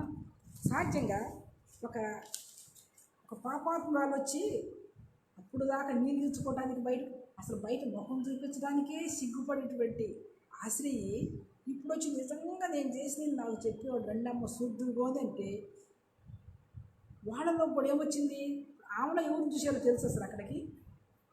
ఈమె పోయి చెప్పినప్పుడు వీళ్ళు ఆవిడ ఎవరు చూశారు, యేసయ్యని చూశారు. ఏం చూశారు? ముఖ్యమైన విషయం ఏంటో తెలుసా? లేకపోతే అబ్బా ఇదొక కొత్త నాటకం ఆడుతున్నావా, ఇంతలోకి నువ్వు యేసయ్యని చూసావమ్మా, నీ పాపాలు ఒప్పుకున్నావా అని అంటారు కదా. కానీ ఆమెలో ఏం కనపడ్డారు, ఆమెలో ఏం చూశారు తెలుసా? యేసయ్యని.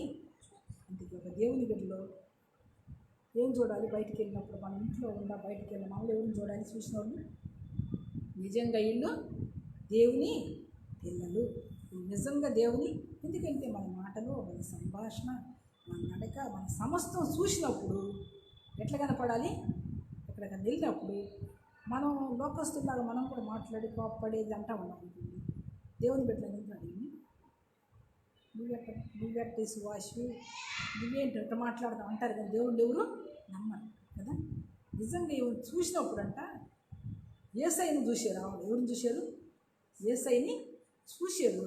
అందుకే ఆ ఊర్లో వాళ్ళందరూ అంటారు, నువ్వు చెప్పడం కాదమ్మా, నిజంగా మా మటుకు మేమేం చూసాము, లోకరక్షకుడిని క్రీస్తుని తెలుసుకున్నాము. నిజంగా నిజంగా మళ్ళీ దానికి వచ్చింది. ఆయన మాటలు ఉన్నందున ఇంకా అనేకులు నమ్మి ఆ స్త్రీని చూసి ఇక మీదట మేము చెప్పిన మాటలు కాక మా మటుకు మేము విని ఈ నిజంగా లోక రక్షకుడని క్రీస్తుని తెలుసుకొని నమ్ముతున్నాం. ఎందుకంటే ఇక్కడ లేదన్నమాట, అక్కడ ఈ బైబిల్ క్రీస్తు లేదు. అంటే ఇక్కడ ఏముందంటే నిజంగా లోకరక్షకుడని తెలుసుకొని నమ్ముతున్నామండి. అంటే అక్కడ ఏముందంటే నిజంగా ఈయన లోక రక్షకుడని క్రీస్తుని తెలుసుకొని నమ్ముతున్నాం. మరి మధ్యాహ్న సమయంలో ఒక్కసారి మధ్యాహ్న సమయంలో దేవుని పిల్లలుగా నువ్వు కూడా ఆయన నేర్చు. ఒకళ్ళు ఇంకా పాపంలో జీవిస్తూ ఇంకా అదే చూస్తూ దాన్ని అనుసరిస్తూ ఉండాలా, దానికోసం ఆశపడతా ఉండాలా. చూడండి, ఈ లోకాశలు గతించబోతుంది, అసలు అనుకోదు కదా. కానీ ఆయన వైపు చూసిందామా, ఆమెలోకి వెలుగొచ్చి నువ్వు కూడా ఆయన వైపు చూడు. ఈ సమయంలో నీ పాపాలు ఒప్పుకు యేసయ్య సన్నిధిలో నీ హృదయం ఆయన కనిపించు, నీకు కూడా నీలోకి వెలుగు వస్తుంది. ఇక నీవు లజ్జపడాల్సిన అవసరం లేదు, నీకు గొప్ప వెలుగు కలిగింది. అందుకే యేసయ్య ఈ సమయం నిన్ను కూడా పిలుస్తూ ఉండాలి. యేసయ్య నిన్ను కూడా ఈ సమయంలో నీతో మాట్లాడుతూ ఉండాలి.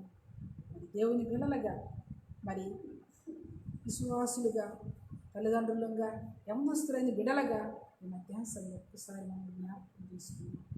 ఒకసారి ఇంకా నువ్వు ఆయన వేసుకోబాకు, రేపు అనుకోబాకు.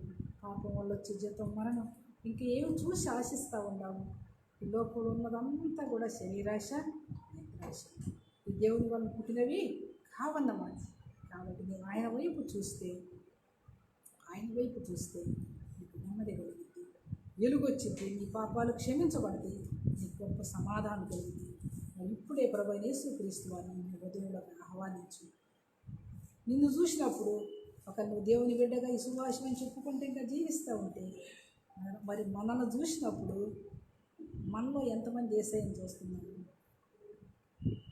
ఒకసారి మనం కూడా పరీక్ష చేసుకుని మరి అలా ఉంటుంది. మరి మధ్యాహ్న సమయంలో అందుకంటాడు శీల ఎక్కువ మాట్లాడుతుంది. అందుకే నా కుమార్తెలారా, యెరూషలేము కుమార్తెలారా, నా కోసం మరి మీకోసం, పిల్లల కోసం, మరి మన పిల్లల కోసం ఏడుద్దాం. ఎందుకంటే వారి చూసే వారి తలంపులు, ఆలోచనలు వారు చూసేటి వరకు ఇక్కడ చూసారు, వాళ్ళు నష్టపోయారు. మన బిడ్డలు కూడా చూసి నష్టపోతూ ఉంటున్నారు కదా. మనం మన పిల్లల కోసం మనం అలా ఉండి మన పిల్లల కోసం అలా ఉండకు సహాయం చేద్దాం.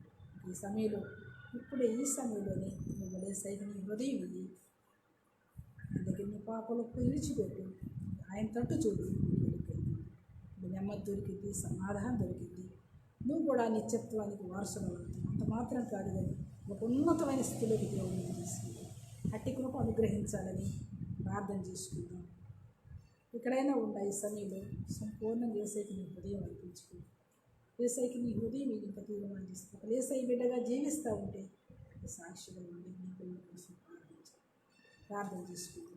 ప్రేమ కలిగితే మా పనిలోకి తండ్రి, నికరం కలిగింది సర్వాధికారి యేసుక్రీస్తు వారి అత్యున్నతంగా హెచ్చించబడిన పాదాల చేతి సాయి వేడుకుంటున్నాను దేవా.